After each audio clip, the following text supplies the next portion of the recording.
Shindu. Kagaya, who share the guy? Who know what guy? Dila din. Kagaya.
Yoga Kathleen Vyavara Kathleen Duma Kinsi Yui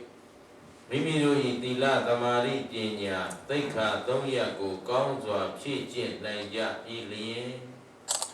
Alusia Dauda Ado Mauya Manaya Madhiya Mamweya Makweya Pite Nipandu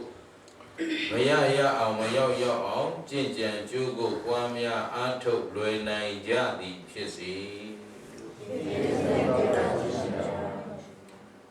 Lại số Bandi Tantara Vutta Dukha Do Mozana Thaya Titaranina Daha Athinga Tambanagadan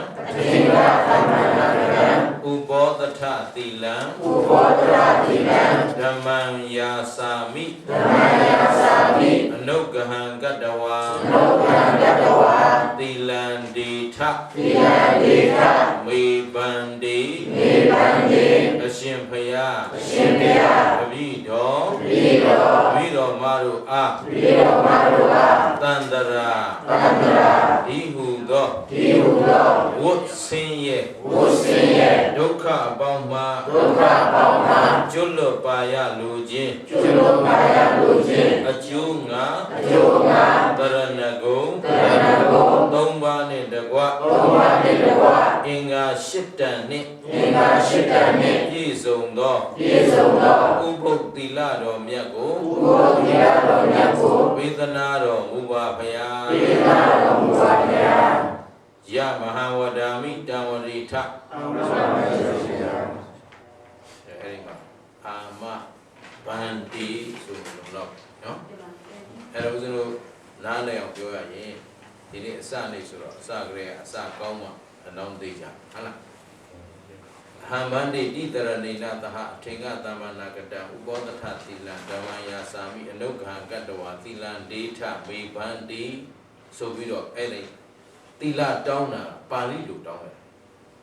Okay, no?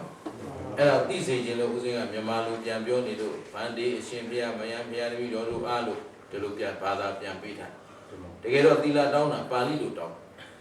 ပါဠိလိုတောင်းတော့ဦးဇင်းကပဲပါဠိလိုပြန်ပြောတယ်ယမဟာဝဒာမိတံဝဒိဋ္ဌာပြောတာအဲ့ဒါပါပြောတာ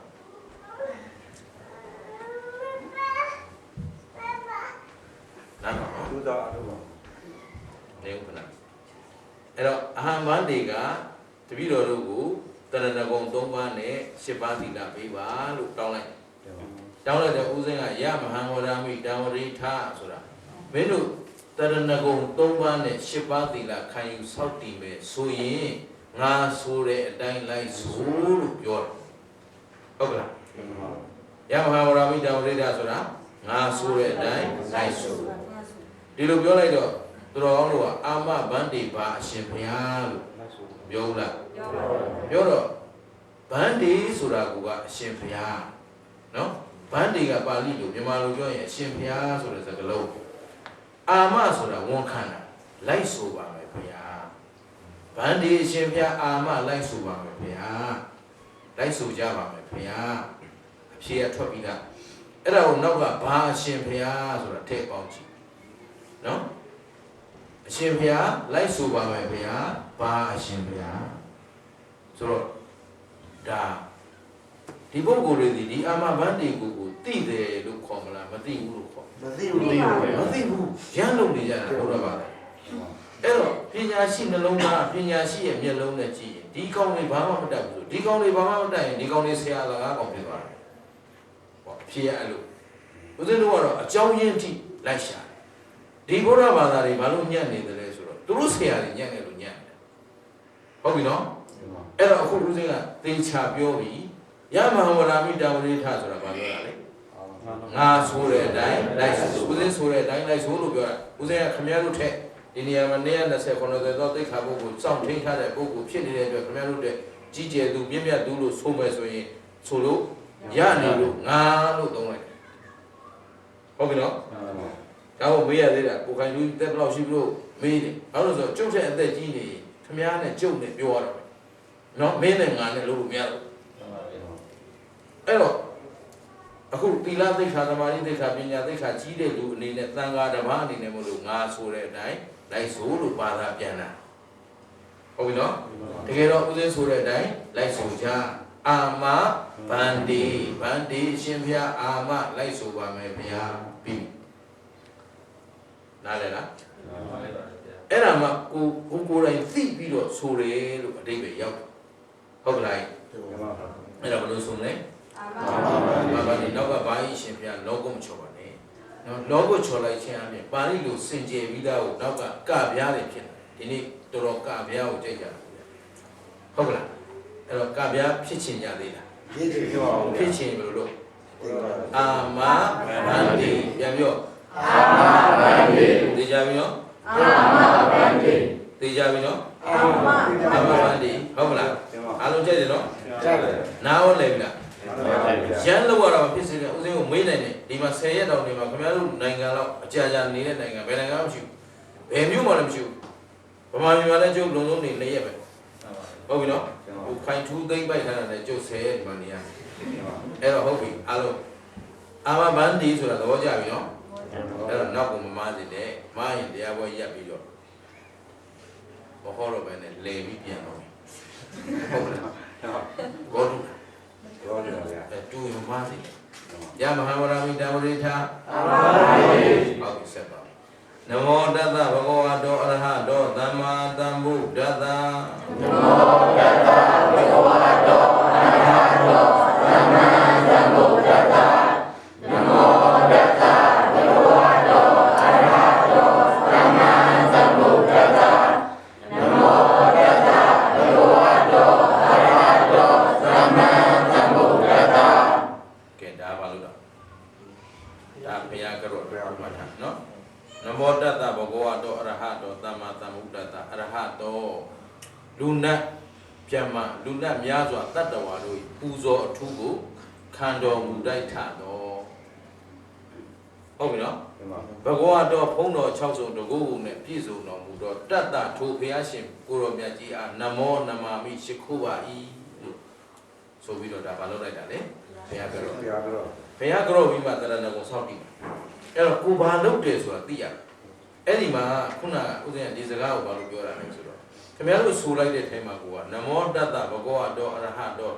တမ္မာတမ္ဗုဒ္ဓတ္တလို့ဆိုရမယ်အစားခင်ဗျားတို့ဆိုသွားတဲ့အတန်မာကတမ္မန်တမ္ဗုဒ္ဓတ္တဖြစ်နေနော်တမ္မန်ဆိုတာတမင်ညနော်တမ္မန်ပုဂ္ဂိုလ်မထင်ရှားသောပုဂ္ဂိုလ်မထူးခြားသောပုဂ္ဂိုလ်လို့အဓိပ္ပာယ်ရတမ္မာဆိုတာကောင်းစွာလို့အဓိပ္ပာယ်ရအဲ့တော့နမောတတ္တဘဂဝါတော်အရဟတော်တမ္မာတမ္ဗုဒ္ဓတ္တပြအောင်ဆိုသုံးကြည့်နမောတတ္တ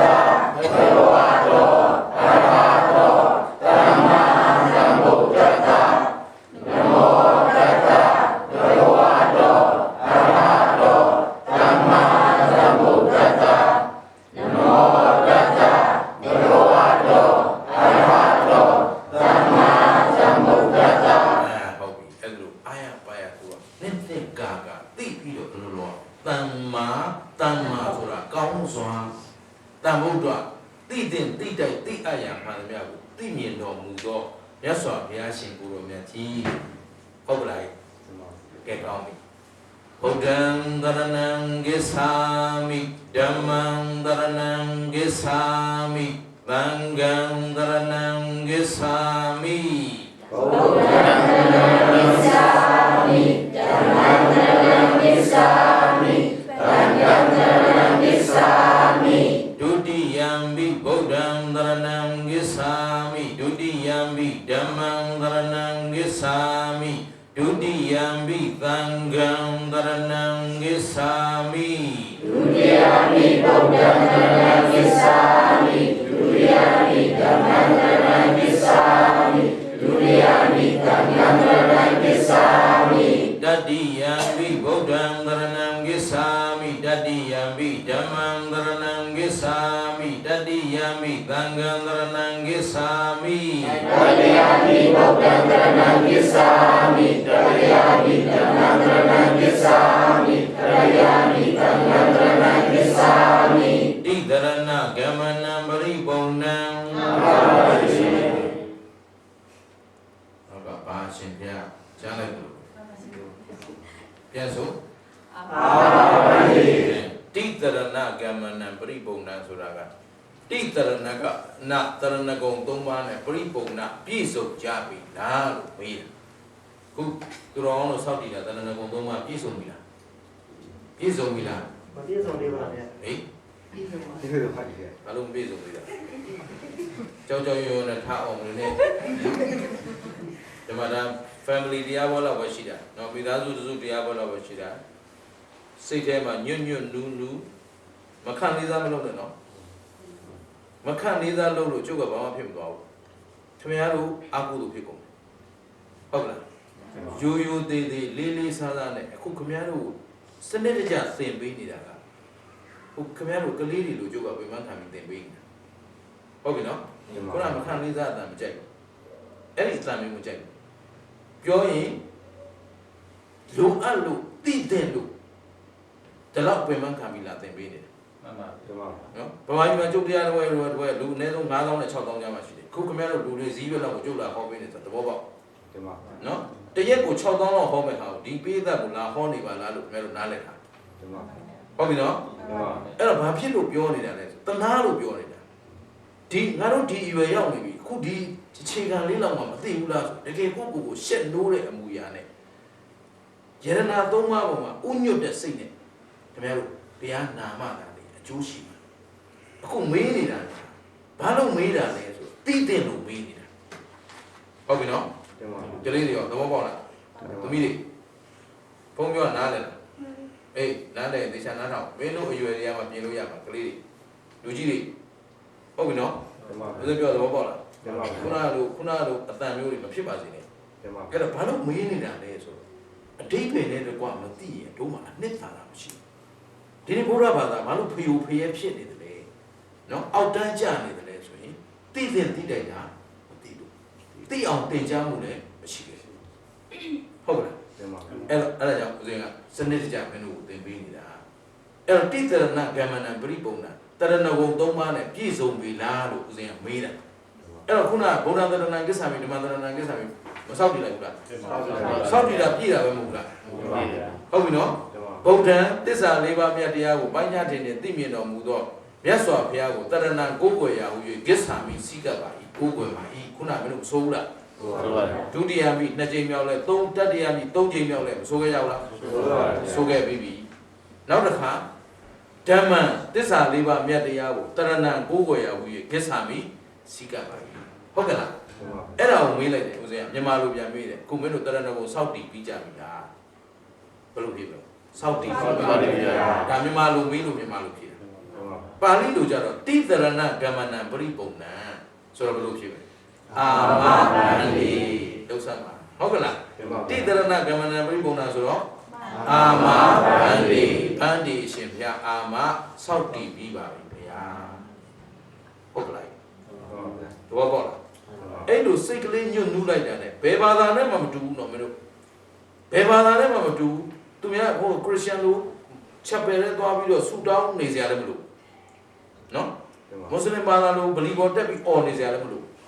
ဒီခုခင်ဗျားတို့စိတ်ထဲမှာညွတ်နူးတဲ့စိတ်နဲ့ယိုကျိုးတဲ့စိတ်ကလေးနဲ့လက်အုပ်ချီပြီးတော့စိတ်ကတရဏဂုံ၃ပါးပေါ်ညွတ်လိုက်တယ်နဲ့မင်းတို့မှာကုသိုလ်ရတယ်ဟုတ်မလားအကြီးကျယ်ဆုံးသောကုသိုလ်အမြင့်မြတ်ဆုံးသောကုသိုလ်တွေမင်းတို့ကပိုင်ဆိုင်နေပြီတာမန်ကုသိုလ်တွေမဟုတ်ဘူးဟုတ်ပါလားအဲ့ဒါကြောင့်မေးတာတိတရဏဂမနံပရိပုံနံဘယ်လိုဖြစ်မလဲဒီလိုနှလုံးသားတွေကသိနေဟုတ်ကဲ့နော်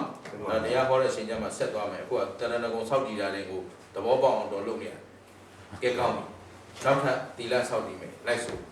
ပါဏာတိဘာတာဝေရမဏိသိက္ခာပဒံသမာဓိယာမိပါဏာတိပါဒဝေရမိသိက္ခာပဒံသမာဓိယာမိအဒိဏဒါနာဝေရမဏိသိက္ခာပဒံသမာဓိယာမိအဒိဏဒါနာဝေရမဏိသိက္ခာပဒံသမာဓိယာမိအဗျမ္မစရိယဝေရမဏိသိက္ခာပဒံသမာဓိယာမိအဗျမ္မစရိယဝေရမဏိသိက္ခာပဒံသမာဓိယာမိမုသာဝါဒဝေရမဏိသိက္ခာပဒံသမာဓိယာမိမုသာဝါဒဝေရမဏိသိက္ခာပဒံသမာဓိယာမိသူရမေရယမစ္ဆပမဒဋ္ဌာနာဝေရမဏိသိက္ခာပဒံသမာဓိယာမိသူရမေရယမစ္ဆပမဒဋ္ဌာနာဝေရမဏိသိက္ခာပဒံသမာဓိယာမိဝိကာလဘောဇနာဝေရမဏိသိက္ခာပဒံသမာဓိယာမိဝိကာလဘောဇနာဝေရမဏိသိက္ခာပဒံသမာဓိယာမိနစ္စ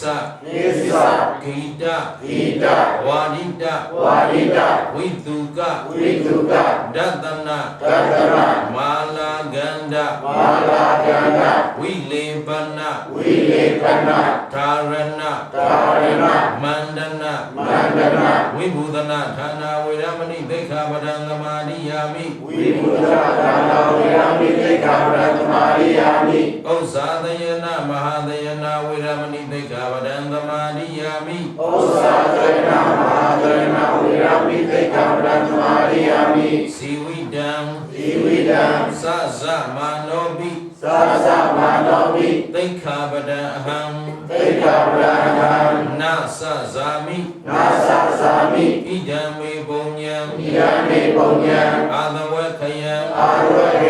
ဝဟံဟောတုဣမံပုံညဘာဂံသဗ္ဗတတ္တနံဒေမာတိတရဏိနသဟထေငသမဏဂတံဥဘောသထပရမတ္ထသီလံသာရုဂံကတဝဓမ္မအပမဒေနတံပါဒိဋ္ဌအာရိ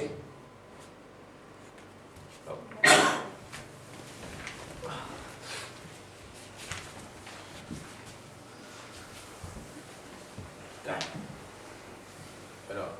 ဒီမှာတို့မိသားစုတွေပဲရှိတာတရားဝဲကြီးပုံစံမျိုးမဟုတ်ပဲနဲ့နော်အပြန်လန်းနားလည်မှုရှိအောင်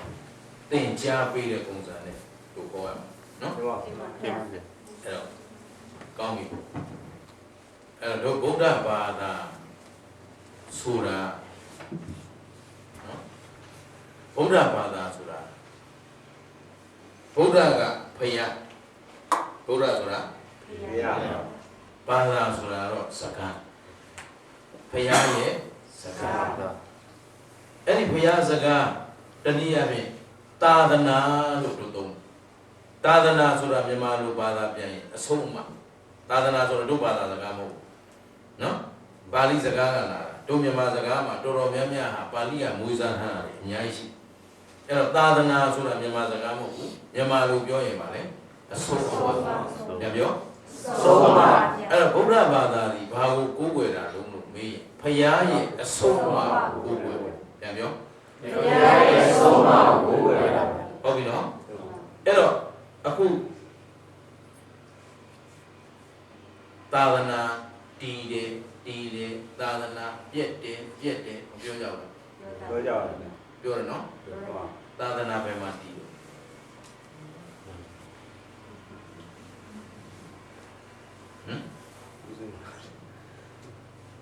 စဉ်းစားနော်တို့ပြောတော့ပြောနေကြတယ်ဘုရားဘာသာဝင်ပြောတော့ပြောနေကြတယ်သာသနာဘယ်မှာတည်တယ်ဆိုတော့မြတ်စွာဘုရားရှင်ရဲ့အဆုံးအမတွေဟာဟမ်ယုံကြည်သူမရှိရင်လက်ခံသူမရှိရင်ဒီအဆုံးအမတွေအတုံးဝင်ပါဟမ်အတုံးကြပါဦးမလားကြပါဘူးသာသနာပြည့်တယ်ဆိုတာအဆုံးအမကိုယုံကြည်သူမရှိတော့ရင်သာသနာပြည့်ဟုတ်လားဘယ်သူမှသာဖြစ်လို့မပြည့်ဘူးမွတ်စလင်ဖြစ်လို့လည်းမပြည့်ဘူးခရစ်ယာန်ဖြစ်လို့လည်းမပြည့်ဘူးကလားဖြစ်လို့လည်းမပြည့်ဘူးဟမ်တကယ်တော့ဗုဒ္ဓဘာသာကလားအစတာအိန္ဒိယနိုင်ငံကလားအစတာကလားလူမျိုးကဖြစ်တာနော်နီပေါလူမျိုးဘုရားကနီပေါလူမျိုးအိန္ဒိယမှာထွန်းကားခဲ့တာသာသနာအိန္ဒိယဆိုတာကလားပဲဟုတ်ပြီနော်အဲ့တော့ကလားရဲ့ဗမာရဲ့နဲ့ဒီဘုရားအဆုံးအမနဲ့ဆိုင်လားလူမျိုးရင်းနဲ့ဆိုင်တာဆိုင်ပါဘူးအဲ့တော့ဘုရားအဆုံးအမသာသနာတည်တယ်မတည်ဘူးကိုဘယ်လိုဆုံးဖြတ်မလဲဘုရားအဆုံးအမကယုံကြည်ပြီးလိုက်နာတဲ့လူရှိရင်သာသနာတည်တယ်ဟုတ်ကလားယုံကြည်တဲ့လူမရှိတော့ရင်သာသနာပြက်ပြီးကွယ်ပြီအဓိကဒါပဲအဲ့တော့သာသနာဘယ်မှာတည်လဲဆိုတာဥသိရဲ့အယူဆကိုပြောပြမယ်ဘယ်လိုကြိုက်ရင်ယူနော်မကြိုက်ရင်ပယ်လိုက်ပြဿနာမရှိဘူးဥစဉ်ကသာသနာဘယ်မှာတည်တယ်လဲလို့ဆိုပြတော့သာသနာသည်ယုံကြည်သူတို့ရဲ့နှလုံးသားမှာတည်သာသနာဘယ်မှာတည်ယုံကြည်သူရဲ့နှလုံးသားမှာတည်ခုလည်းသူတော်ကောင်းတို့ကအခုတရားတော်ကိုယုံကြည်တဲ့စိတ်နဲ့တရားလာနာမှသူတော်ကောင်းတို့ကသာသနာတည်သူတွေဖြစ်တယ်ဘုရားရှင်ရှိလက်အုပ်ချီပြီးကြော့နေပေမဲ့ဘုရားပေါ်မှာမယုံကြည်တရားပေါ်မှာမယုံကြည်တန်ခါပေါ်မှာမယုံကြည်ရင်ဟုတ်ကဲ့ဒီပုဂ္ဂိုလ်သာသနာတည်သူဖြစ်တယ်ဟုတ်ပါဗျာပစိုးကိုတိုက်ပုံဝတ်ပြီးတော့ဘုရားရှိထိုင်ကြော့ရင်နေုံနဲ့ဗုဒ္ဓဘာသာဖြစ်ပြီးတော့မပြောနဲ့ဟုတ်ကဲ့မှန်ပါဗျာဘုရားကိုယုံอ่ะဘယ်လိုယုံမလဲဘုရားကိုယုံနေဆိုတာတော့ပုဂ္ဂိုလ်ကြီးကိုပြောတာလားသူ့အဆုံးအမကိုပြောတာဆုံးမပါဗျာဘုရားသည်အဆုံးအမပေါ်မှာတည်တယ်အဲ့တော့တချို့ကတဏ္ဍာဘုရားဉာဏ်ဘုရားဟုတ်ကဲ့လားတဏ္ဍာကလည်းဘုရားပဲတဏ္ဍာဘုရားကိုကိုးကွယ်ရင်ကုသိုလ်ရဉာဏ်ဘုရားကိုကိုးကွယ်ရင်မင်းတို့တဏ္ဍာကုံတည်သူဖြစ်မယ်တန်တရားကလွတ်မြောက်နှစ်ပိုင်းတဏ္ဍာဘုရားကိုလည်းမပြည့်ပဲကောင်းဘူးမှန်ပါဗျာမထာပါလားဟမ်တဏ္ဍာဘုရားဆိုတာဓာတုစေတီဓမ္မစေတီပရိဘောဂစေတီဒါဘုရားခွင့်ပြုခဲ့ဓာတုစေတီဆိုတာဘုရားရဲ့ဓာတ်တော်မွေတော်တွေမရှိဘူးလားရှိပါတယ်ဘုရားပြိဋိဘံဆံတော့ဘုရားခန္ဓာကိုယ်ကြီးကဓာတ်တော်ကြာအဲ့ကြာတာကကြာတယ်မကြာတယ်ကြာတယ်ရိုးရိုးလေးစဉ်းစားကြာတယ်နော်မင်းတို့လည်းခန္ဓာဘယ်နှပါငါတို့ငါးပါးဘုရားငါးပါးခန္ဓာဘယ်နှပါလဲငါးပါးချင်းအတူတူပဲတော့သင်ပေးပါခန္ဓာငါးပါးဘာတွေလဲမလို့သင်ပေးပါလောလောဆယ်တော့ယုတ်တရားနဲ့နာမ်တရားယုတ်လည်းရှိတယ်နာမ်လည်းရှိတယ်ဘုရားလည်းယုတ်နဲ့နာမ်ငါတို့လည်းယုတ်နဲ့နာမ်တရားကောင်းပြီယုတ်နာခန္ဓာ၅ပါးချင်းအတူတူပဲဟုတ်ပြီနော်ဘုရားကြမှာထူးတယ်ဆိုတာဟုတ်ပါဟုတ်ပါတယ်ဗျာဟုတ်ပါတယ်ဗျာဘာလို့ဟုတ်ဆုံးမစံညာများလေးသိရဲ့ကဘာလဲကြင့်ကြံပြီးတော့ သူသာအထုတ်ပဲပေါ့ နော်တော်တယ်အဲ့ထက်ကြတာတွေလာအောင်မယ်ကိုရိုးရိုးလေးနားလည်အောင်ပြောရရင်ကဘာမြေကြီးပေါ်မှာပေါက်လာတဲ့တစ်ပင်တွေပဲမင်းတို့ဆွစ်ဇာလန်ကပင်နဲ့ငါတို့မြန်မာပြည်ရဲ့ကျွန်းပင်နဲ့တူလာတော့ သူပါဦး ဘာမှမပေါက်တာပဲတစ်ပင်ပဲတစ်သားပဲဟမ်ဟုတ်လားဒီဆွစ်ဇာလန်ကလာနေတဲ့အပင်အသားတွေနဲ့ငါတို့နိုင်ငံကျွန်းသားနဲ့တန်ဖိုးချင်းလဲအနှစ်သာရချင်းလဲမတွေ့ရအောင်ချင်းလဲ မတူပါဘူးဗျာ ဒီတိုင်းပဲဘုရားရှင်ကိုရောမြတ်ကြီးကသီလနဲ့ပြည့်စုံတဲ့ပုဂ္ဂိုလ်တမာရီနဲ့ပြည့်စုံတဲ့ပုဂ္ဂိုလ်ပညာနဲ့ပြည့်စုံတဲ့ပုဂ္ဂိုလ်အဲ့ဒီသီလတမာရီပညာဒီကိုလေးသိချေတဲ့ဘာသာသိဖြစ်ကျင်လာပြီးတော့ဖြစ်ပေါ်လာတဲ့ပုဂ္ဂိုလ်ပြီးတော့သူသည်တိတ်တထမင်းသားတော်ကဘယ်တော့မှလူချင်းအတူတူပဲဒါပေမဲ့ဘုရားဖြစ်သွားပြီဆိုတဲ့အချိန်ကျတော့ဘုရားရဲ့ဂုဏ်ပုဒ်တွေကိန်းဝတ်နေတဲ့ယုတ်တရားမင်းတို့ယုတ်နဲ့တူနိုင်သလားဓမ္မထာအဲ့ဒီယုတ်ကိုယဉ်မှန်းပြီးကိုးွယ်တော့တဏ္ဍာဘုရားမှာလည်းအစွမ်းရှိဉာဏ်ဘုရားမှာလည်းအစွမ်းရှိတို့ကတဏ္ဍာလောက်နဲ့တင်းတိမ်နေလို့မရဘူးတဏ္ဍာဘုရားကိုးွယ်ရင်ဘာရမလဲမေးကုသိုလ်ရဘာရမလဲကုသိုလ်ရကိုမင်းတို့ရှိမှယုတ်ထုစင်းလို့ရှိတယ်ဒါကိုဘာအမှတ်နဲ့တို့ထိုင်ကြတော့ဘုရားအမှတ်တပ်ပိညုဘုရားရှင်ကိုရောမြတ်ကြီးရဲ့ဥဒိဋ္ဌဇေဒီဘုရားအမှတ်ယဉ်မှန်းပြီးကိုးွယ်တဲ့ဇေဒီကိုထိုင်ကြတော့ကုသိုလ်ရမရရပါပါရေချမ်းကြိုက်ရပါပါဆွမ်းကြိုက်ရပါပါဘုရားဆွမ်းလာစားသေးလားစားဘူးဒါပေမဲ့ဆွမ်းကတ်တဲ့ကုသိုလ်ကဘုရားအပေးမှလားကတ်တဲ့စေတနာရမှတ်ထားအဲ့ဒီအကြောင်းကျိုးကိုနားမလဲတော့မင်းတို့ဘုရားဆွမ်းတော်ကကြွက်စာပဲဆိုတဲ့ကောင်တွေစကားနားထောင်ရင်နားထောင်နေတယ်ဘောပါသလားအဲ့တော့မြန်မာနိုင်ငံမှာအဲ့ဒါထုံးကားခဲ့သေးတယ်ပန်းတင်ကြွက်စာပဲဆွမ်းတော်ကကြွက်စာပဲ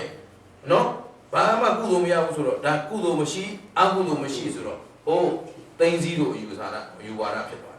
တယ်ဟုတ်မလားအဲ့တော့ဒီတဏ္ဍာဘုရားဆိုတာဘုရားရှင်ရဲ့တဏ္ဍာတော်ကိုယဉ်မှန်းကိုးကွယ်ခြင်းဖြင့်ဘာရကုသိုလ်ရပြန်ပြောကုသိုလ်ရဟုတ်ပြီနော်ဉာဏ်ဘုရားဆိုတာဉာဏ်တော်ကိုကိုးကွယ်တော့ဉာဏ်တော်ရဘုရားရဲ့အဆုံးအမတွေမရဘူးလားရပါပါဗျာအဲ့တော့ဘုရားအဆုံးအမပါလေပြောတာသီလသမာဓိပညာပြန်ပြောသီလသမာဓိပညာမြတ်စွာဘုရားရဲ့အဆုံးအမပါလေသီလသမာဓိပညာပြောနှုတ်ကပြောနော်သီလသမာဓိပညာမရှက်နဲ့ကလေးတွေလည်းမရှက်နဲ့လူကြီးတွေလည်းမရှက်နဲ့နော်နှုတ်ကနေတတွတ်တို့ရွတ်နေမှကိုမင်းတို့အလွတ်ရစိတ်ထဲမှာစွဲမြဲလုံးဝမစွဲမြဲဘူးအခုအမေးဖြစ်နေဘာလို့ခေါ်လဲဆိုဒါပဲတရားပွဲတိုင်းကိုဦးစင်ဒါပဲသင်္လန်းတစ်ခုလို့သဘောထားပြီးပို့ချဒါပရိယတ္တိသာသနာဆိုတာဒါပဲဟုတ်ကလားဒီမှာဗျာအဲ့တော့ဘုရားအဆုံးအမဘာတွေလဲလို့မေးရင်သီလသမာဓိပညာအဲ့တော့သာသနာတည်တယ်ဆိုတာအဲ့ဒါပဲယုံကြည်သူတို့ရဲ့နှလုံးသားထဲမှာသီလသမာဓိပညာတည်နေမှသာသနာတည်ပါဗျာဟုတ်ကလားဟုတ်ပါဘူးကောင်းပြီအဲ့တော့ဒီပုဂ္ဂိုလ်မှာသီလပြတ်ပြီဆိုရင်သူ့ထံမှာသာသနာပြတ်ပြီဘာဖြစ်သွားလဲသာသနာပြတ်ရိုးရိုးလေးပဲစဉ်းစားနော်သီလပြည့်ရင်သာသနာပြည့်သမာဓိပြည့်ရင်သာသနာပြည့်ပညာပြည့်ရင်သာသနာပြည့်ပါဗျာရှင်းတယ်လားရှင်းပါပါဖြည်းဖြည်းအေးစဉ်းစားခုဦးဇင်းတို့ဒါဦးဇင်းယဟန်လို့ဘာလို့ခေါ်လဲဆိုတော့ယဟန်သီလကြောင့်ယဟန်လို့ခေါ်တယ်ယဟန်သီလပြည့်ရင်ဒီပုဂ္ဂိုလ်လည်းယဟန်ပြည့်တော့ယဟန်ဘဝလည်းပြည့်တော့ယဟန်သာသနာလည်းပြည့်တော့ရှင်းလားကဲခင်ဗျားတို့လူတွေမှာဟောလူသီလ၅ပါးသီလရှိတယ်မရှိသေးရှိတယ်ပါဗျာအဲ၅ပါးသီလလောက်မှမလုံဘူးဆိုရင်လူဘဝ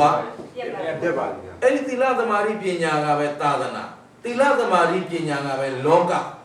သီလသမာဓိပညာကပဲဘဝမှတ်ထားဟုတ်ကဲ့နော်ဒီဆွေတဲ့နိုင်ငံကြီးရဲ့လမ်းလေးနဲ့ဘိုးအိမ်တိုက်တာအဆောက်အဦလေးနဲ့တို့မြန်မာနိုင်ငံနဲ့ဘယ်နိုင်ငံမူလားဆွေမြန်လားဆွေဘာလို့လားသီလသမာဓိသူကြောင့်သီလရှိတာသီလစီကံရှိတယ်ဟမ်ဆွေနိုင်ငံမှာနေကြတဲ့လူတွေနဲ့မြန်မာနိုင်ငံမှာနေတဲ့လူဘယ်သူကပိုစီကံရှိလဲစီမှာစီကံရှိတယ်ဗျာလမ်းစီကံအိမ်စီကံဟုတ်ကလားကျောင်းစီကံဘယ်စီကံရှင်သူကတာနေတဲ့အတွက်သူဒီလှပသောလောကတန်ဖိုးရှိသောလောကအနှစ်သာရရှိသောလောကဟုတ်ကဲ့လားတမာတိ နော်တမာရီဆိုတာရှေ့တစ်မျိုးကိုယ်ရတစ်မျိုးဒီနိုင်ငံမှာရ မရပါဘူး ရပါဗျာ သူဥပဒေတိုင်းသူနေရဟုတ်ကလား ပြောပါဗျာ ဥပဒေရှေ့တစ်မျိုးလူကြီးသားမဟုတ်တစ်မျိုးလူကြီးသားမဟုတ်တဲ့သူကတစ်မျိုးဒီလိုလို့ မရပါဘူး အဲ့ဒါတမာရီနောက်ပညာသူ့တိုင်းပြည်ဒီလောက်အေးပြီးတော့နော်ဒီလောက်ဟိုဘယ်လိုပြောမလဲတို့မြန်မာနိုင်ငံလိုနေရာမျိုးအီကွေဒေါဒေသနဲ့ပတ်သက်လာရင်ကြည့်လိုက်ဒီမှာနေရတဲ့ရှေ့ချင်းရှေ့ကြီးဟုတ်လားအခုလိုချင်းဆိုနေရရှေ့ကြီးဆောင်းတွင်းကျတော့နေမရှိပြန်ဘူး တင်ပါဗျာ နော်ဒီလိုလူတွေတကယ်တော့တုံလုံး6ချပြီးအကုန်လုံးကိုယ့်ကိုယ်တတ်တယ်လို့လည်းကိုယ်တော့ကောင်းဟမ် တင်ပါ တင်းကြီးတဲ့ခါလင်းနေတာဘယ်ချိန်အဲ့မှမသိ တင်ပါဗျာ ဘူးမှောင်နေတဲ့ခါကျတော့ဘယ်ချိန်လွတ်လို့မှမသိ တင်ပါ ဆိုတော့ဒီလိုအရက်ကြီးမှတော့သူတို့ဒေသကိုတတ်ရအောင်လှပအောင်တိဆောက်နိုင်တယ်ဆိုတာပညာ ပ ရှိ ညာရှိပါဗျာ ပညာမရှိရင်တိဆောက် သိဆောင်နိုင် သူတို့ဘဝကိုဘယ်လိုကြော်ပြမယ်သူတို့သိတယ်ဘယ်လိုတိဆောက်မယ်သူတို့သိတယ်ဟုတ်ကလား တင်ပါဗျာ အဲ့တော့သီလသမာဓိပညာဒီပင်နဲ့လောကသီလသမာဓိပညာဒီပင်နဲ့ဘဝ ဘဝ ဒီအဖြေကိုပေးခဲ့တာဘာလို့လဲဆိုတော့ ဘုရား ဟုတ်ကဲ့ ဘုရားဘုရား ဘယ်သူမှမပေးနိုင်ရှင်းတယ်နော်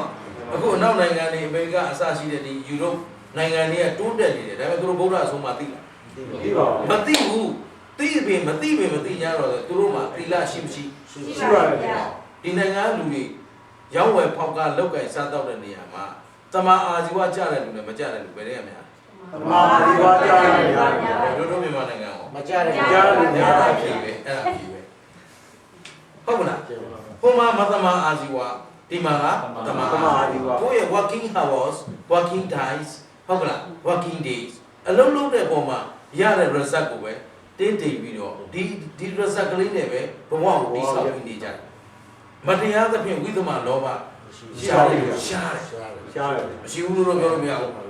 ရှိတော့ရှိတယ် ကမ္ဘာလုံးရှိတယ်ရှိတာတော့ ရှိတာရှိတယ်ရှားတ ဒါ ယ် percentage များတာနဲ့ percentage နည်းအဲ့တော့တို့ကဓမ္မကိုကြည့်မှာပုဂ္ဂိုလ်ကိုကြည့်မှာမဟုတ်နိုင်ငံချင်းပြိုင်မှာမဟုတ်လူမျိုးချင်းပြိုင်မှာမဟုတ်ဒါလည်းနားလည်ထားအောင် တင်ပါဗျာ ခုဦးဇင်းပြောနေတာလူမျိုးချင်းပြိုင်ဖို့ပြောနေတာမဟုတ်ဘူးနိုင်ငံချင်းပြိုင်ဖို့ပြောနေတာလည်းမဟုတ်ဘူး တင်ပါဗျာ ဓမ္မကိုသိဖို့ပြောတယ် တင်ပါဗျာ ဟုတ်ပြီနော် တင်ပါ အဲ့တော့ဘုရားရဲ့အဆုံးအမဘာတွေလဲလို့မေးရင်သီလသမာဓိပညာအဲ့ဒီသီလသမာဓိပညာဒီပင်လေလောကကြီးရဲ့အနှစ်သာရလောကရဲ့တန်ဖိုးလောကရဲ့အလှပဟုတ်ပြီနော်အဲ့တော့အဲ့လိုလေအားလုံးစိတ်ထဲမှာထားပြီးတော့သိနေရအဲ့တော့အဲ့ဒီသီလသမာဓိပညာဒီပင်လေဘဝကိုဘဝကိုကိုတည်ဆောက်တဲ့နေရာသီလမရှိတဲ့ဘဝဆိုရင်ဒီပုဂ္ဂိုလ်ရဲ့ဘဝတန်ဖိုး မရှိတော့ဘူး အနှစ်သာရ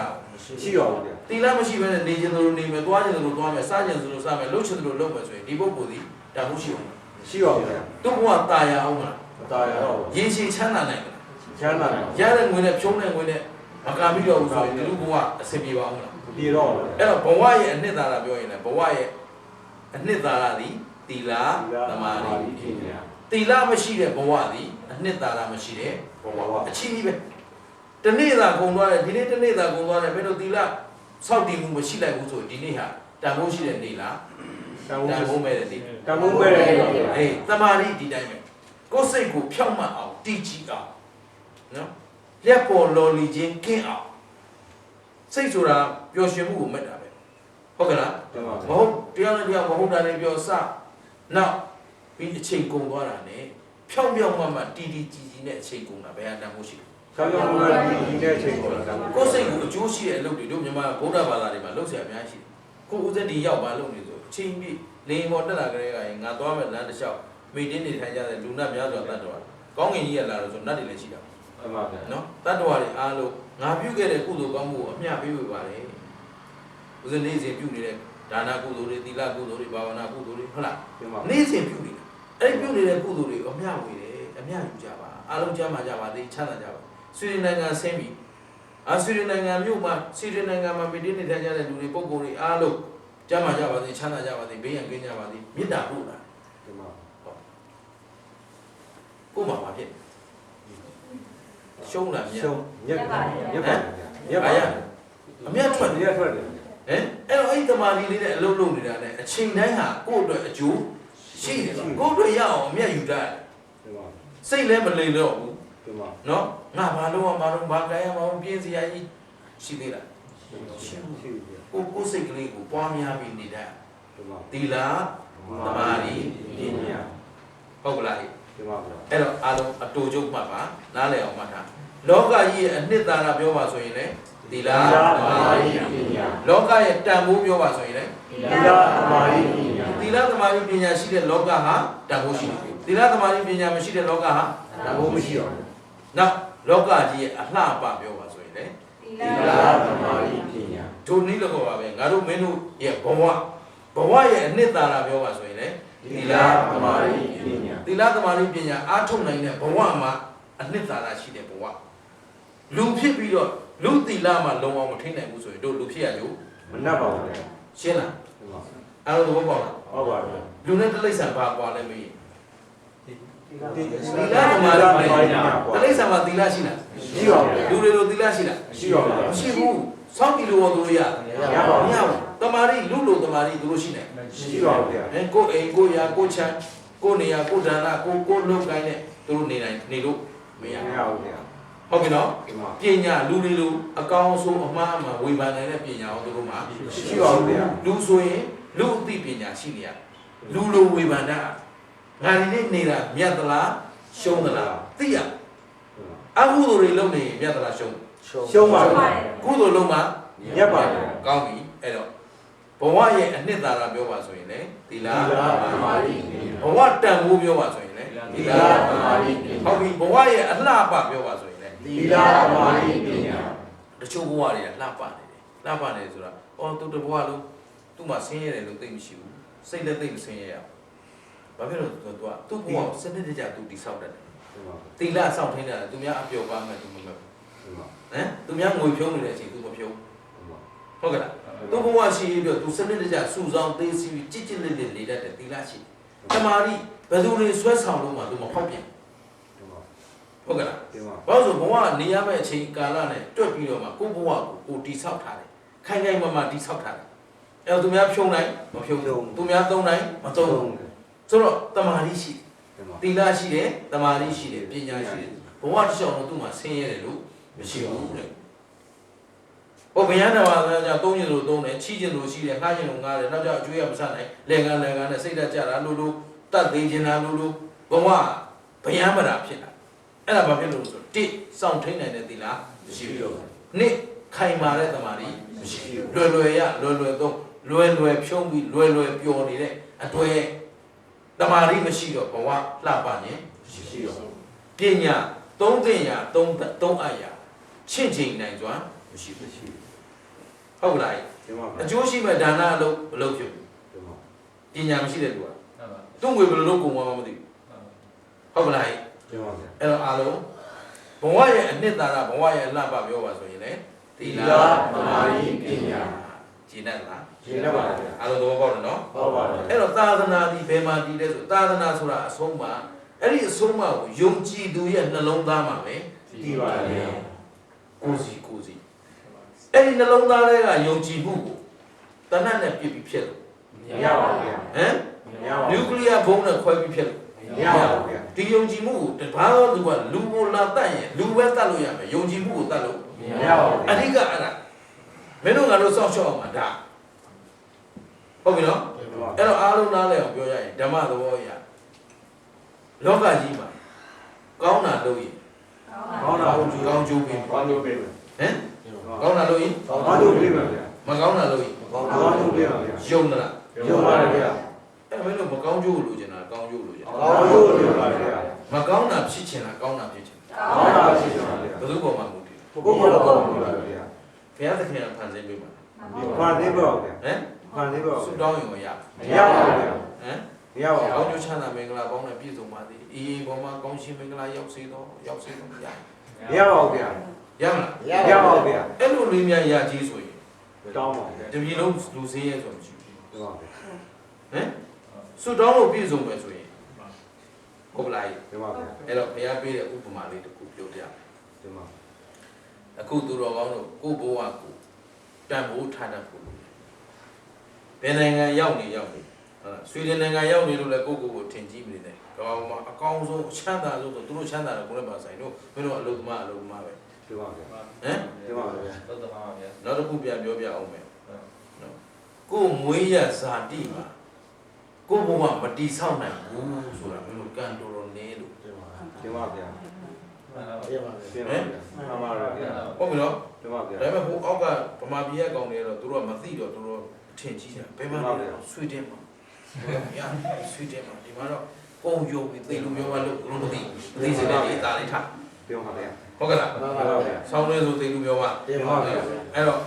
ပြန်စဉ်းစားနော်ကိုယ်ဇာတိမှာမနေနိုင်ဘူးဆိုတဲ့အကြောင်းက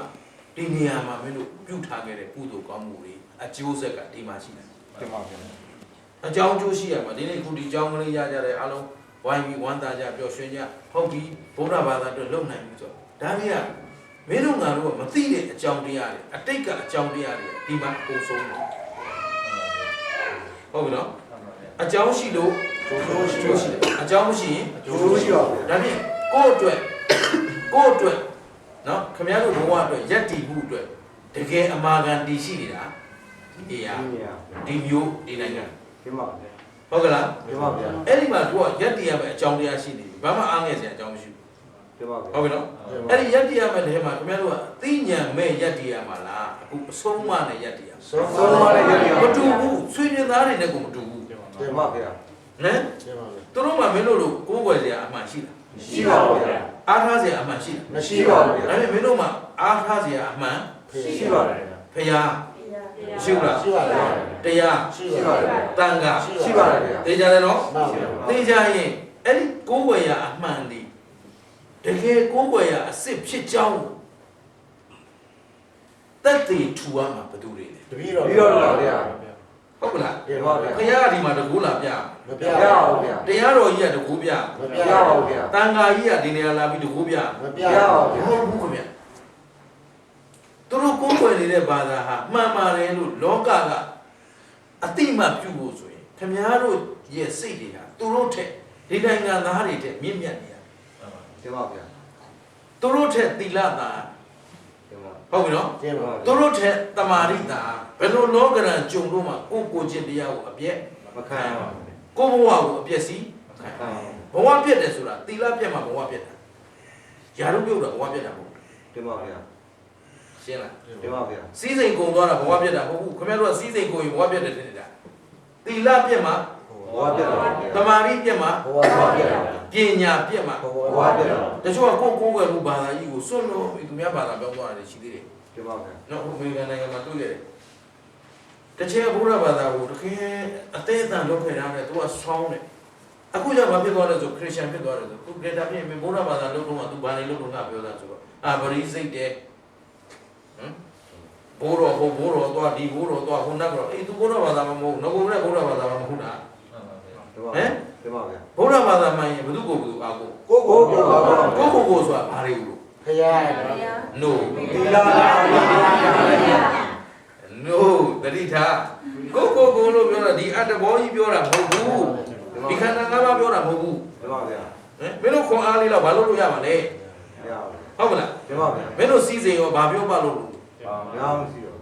မြန်မာနိုင်ငံအချမ်းသာဆုံးကောင်တွေကောင်မှဟိုကကဘာအချမ်းသာတဲ့ကောင်ပြည့်တော်ပြည့်သေးတယ် တင်ပါ ဘာလို့ဆိုဒေါ်လာဈေးနဲ့ဗမာငွေဈေးနဲ့တွက်ရင်ကိုကွာနေပြီသူဟုတ်ပါလားအစတစ်ထောင်လိုက်မှချမ်းသာပဲကောင်တွေဘယ်လိုလုပ်ပဲလက်လန်ပေါ့ တင်ပါဗျာ ဟုတ်ပြီနော် တင်ပါဗျာ အဲ့တော့တကယ်မင်းတို့အားကိုးရမှာကိုယ့်ရဲ့ သီလသမာဓိပညာ မှတ်ထားအဲ့တော့ကိုယ်ပြောင်းအောင်လို့ငါတို့အတွက်ကိုးကွယ်စရာကဖရာတရားသံဃာအားထားစရာက သီလသမာဓိပညာ ဒီလိုရှေ့ရဆရာကြီးအဲ့လိုစနစ်တကျမသိခဲ့လို့မင်းတို့ငါတို့ရောင်ဝါဖြစ်နေအဲ့တော့ခုခင်ကစပြီးတော့စနစ်တကျဘဝကိုတည်ဆောက်မျိုးဆက်ကိုတည်ထောင် တင်ပါဗျာ ဟုတ်မလား တင်ပါ ကိုနောက်ကဒီမှာလူငယ်မျိုးဆက်ကလေးတွေကိုမလုပ်ပေးမလဲဆိုဒီသီလသမာဓိပညာကိုပြိုးထောင်ပေးရသီလသမာဓိပညာကိုသိအောင်လက်ဆင့်ကမ်းပေးရဓမ္မသာသနာပြုတယ်ကော တင်ပါဗျာ ဟုတ်ကဲ့သာသနာပြုတယ်ပြက်တယ်ဆိုတာအဲ့ဒါတချို့ကသာသနာပြုတယ်ဆိုတာမွတ်စလင်နဲ့ရံဖြစ်နေမှာမွတ်စလင်ချနိုင်မှာဆော်နိုင်မှာတီးနိုင်မှာသူကသာသနာပြုတယ်တင်တာမဟုတ်ဘူးအဲ့ဒါကိုယ့်ဘာသာကိုရန်သူများအောင်လုပ်တယ် တင်ပါ ဟမ် တင်ပါ တကယ်ကိုယ့်ဘာသာကိုရန်သူများအောင်လုပ်နေတာမင်းတို့ဘာဆွမ်းလို့ဘာတတ်နိုင်လို့ တင်ပါ အဲ့တော့ငါတို့ကပထမဆုံးအခြေခံထားတာကပါဏာတိပါဒဝေဒမတိသူများအသက်သက်ခြင်းမှာရှောင်ခြင်းပါဘုရားသူများအသက်သက်တာသူတို့သာသနာပြုလုပ်ငန်းနဲ့ဟွာအဲ့ဒီမှာကိုပြဿနာတက်တယ် ငင်းကြအောင်လို့မလို့ရင်ကိုကသီလပြက်ခံတော့သီလပြက်ပြီဆိုတာနဲ့ဘာပြက်ပြီသာသနာပြက်နေပြီသူတတ်လို့ကိုတတ်ဆိုရင်ကိုဘာပြက်နေသာသနာပြက်သွားပြီကိုကလူတွေပြက်တာမဟုတ်ကိုကလူတွေပြက်တာသဘောပေါက်လားရှင်းတယ်နော်ကောင်းပြီအဲ့တော့ဘာဝအာကိုရသီလသမာဓိပညာဘဝယက်တည်မှုတွေဘဝငြိမ်းချမ်းမှုတွေဘဝချမ်းသာမှုတွေဘဝလွတ်မြောက်မှုတွေတရားအလုံးဟာသီလသမာဓိပညာပေါ်မှာပဲမူတည်တယ်လို့မင်းတို့ဒီနေ့ကိုယ်နှလုံးသားထဲမှာခိုင်ခိုင်မာမာစိုက်ထူထားတယ်ဦးဇင်းတော့အဲ့ဒီယုံကြည်ချက်အပြည့်နဲ့ပဲသာသနာပြုရှင်းလားဘုရားပေါ်မှာအကျွမ်းမဲ့ယုံဘုရားပေါ်မှာလုံးဝတန်တရားရှိဘုရားပြောတဲ့စကားမှန်သမျှကိုအကျွမ်းမဲ့ဒီနေ့သာသနာပြုနေဆိုတာဒါပဲဆရာတော်ဘုရားရဲ့တရားတော်ကိုကျေးဇူးရှင်ဘုရားဆရာတော်ဘုရားကြီးကမင်းတို့ငါတို့ဗမာလူမျိုးတွေကိုဗမာလူနားလည်အောင်ပြောခဲ့တာဗမာနိုင်ငံမှာတပါးတည်းပဲရှိတယ်မှတ်တာတင်ပါဗမာလူမျိုးကိုဗမာလူနားလည်အောင်ပြောတော့တာတပါးတည်းပဲရှိတင်ပါစာလိုရေးခဲ့တာကလေဒီဆရာတော်ကြီး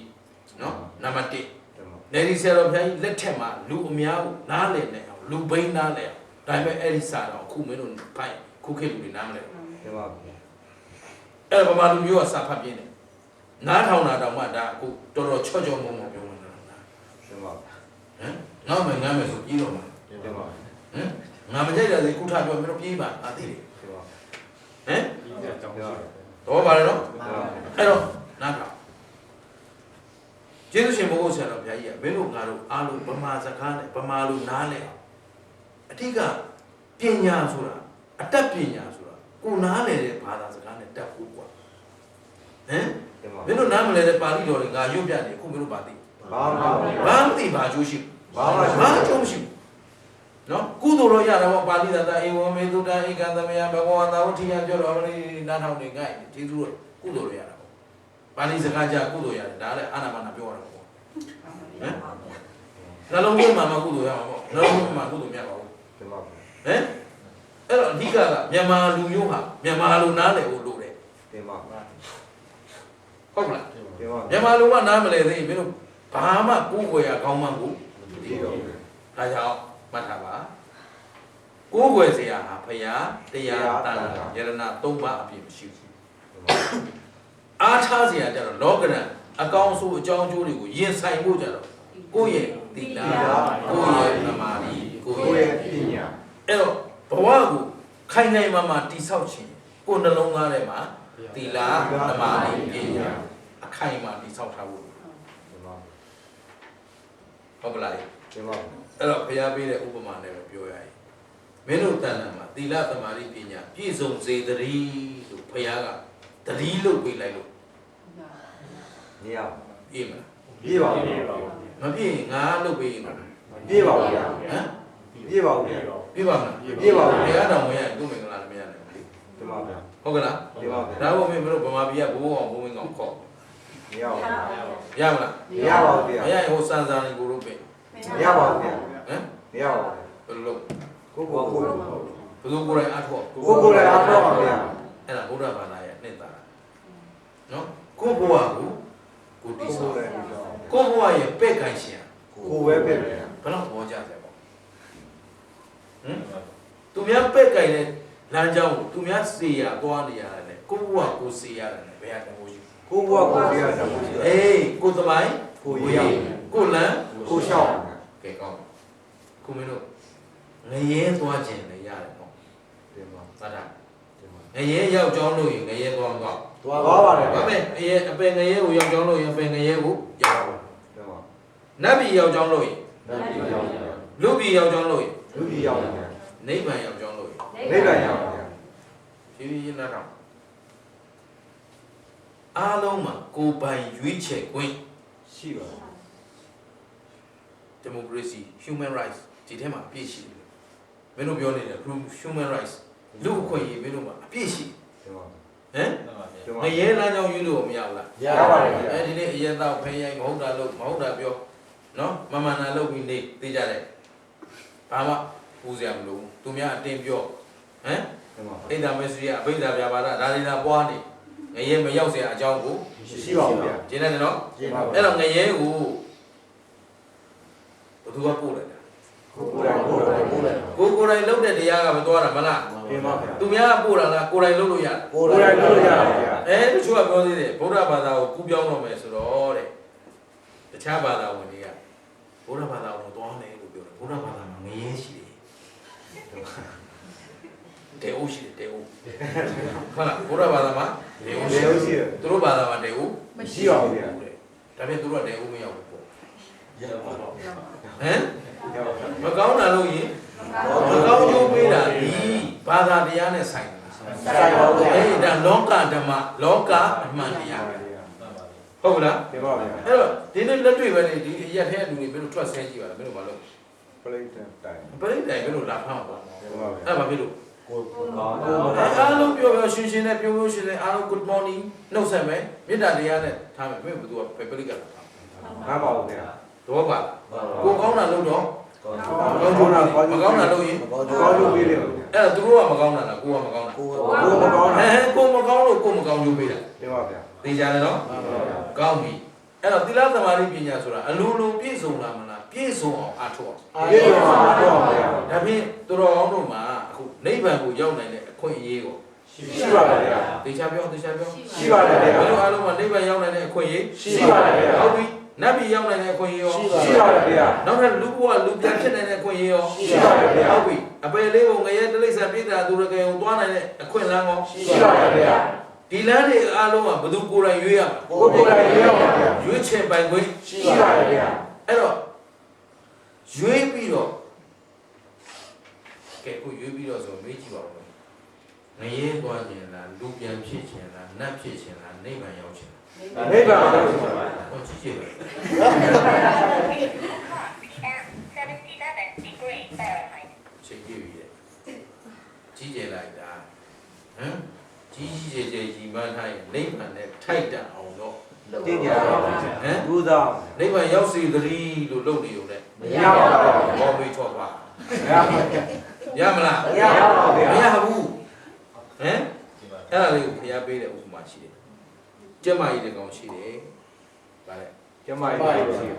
ကျမကြီးတကောင်ရှိတယ်သူကကျဲဥလေးတွေဥထားတယ် တင်ပါဗျာ ဟုတ်ပြီနော် တင်ပါဗျာ ကျမကျဲဥဥထားတော့ဗာဖြစ်မလဲ ကျက်ပါပါ ကျဲပေါက်မှာဟော တင်ပါဗျာ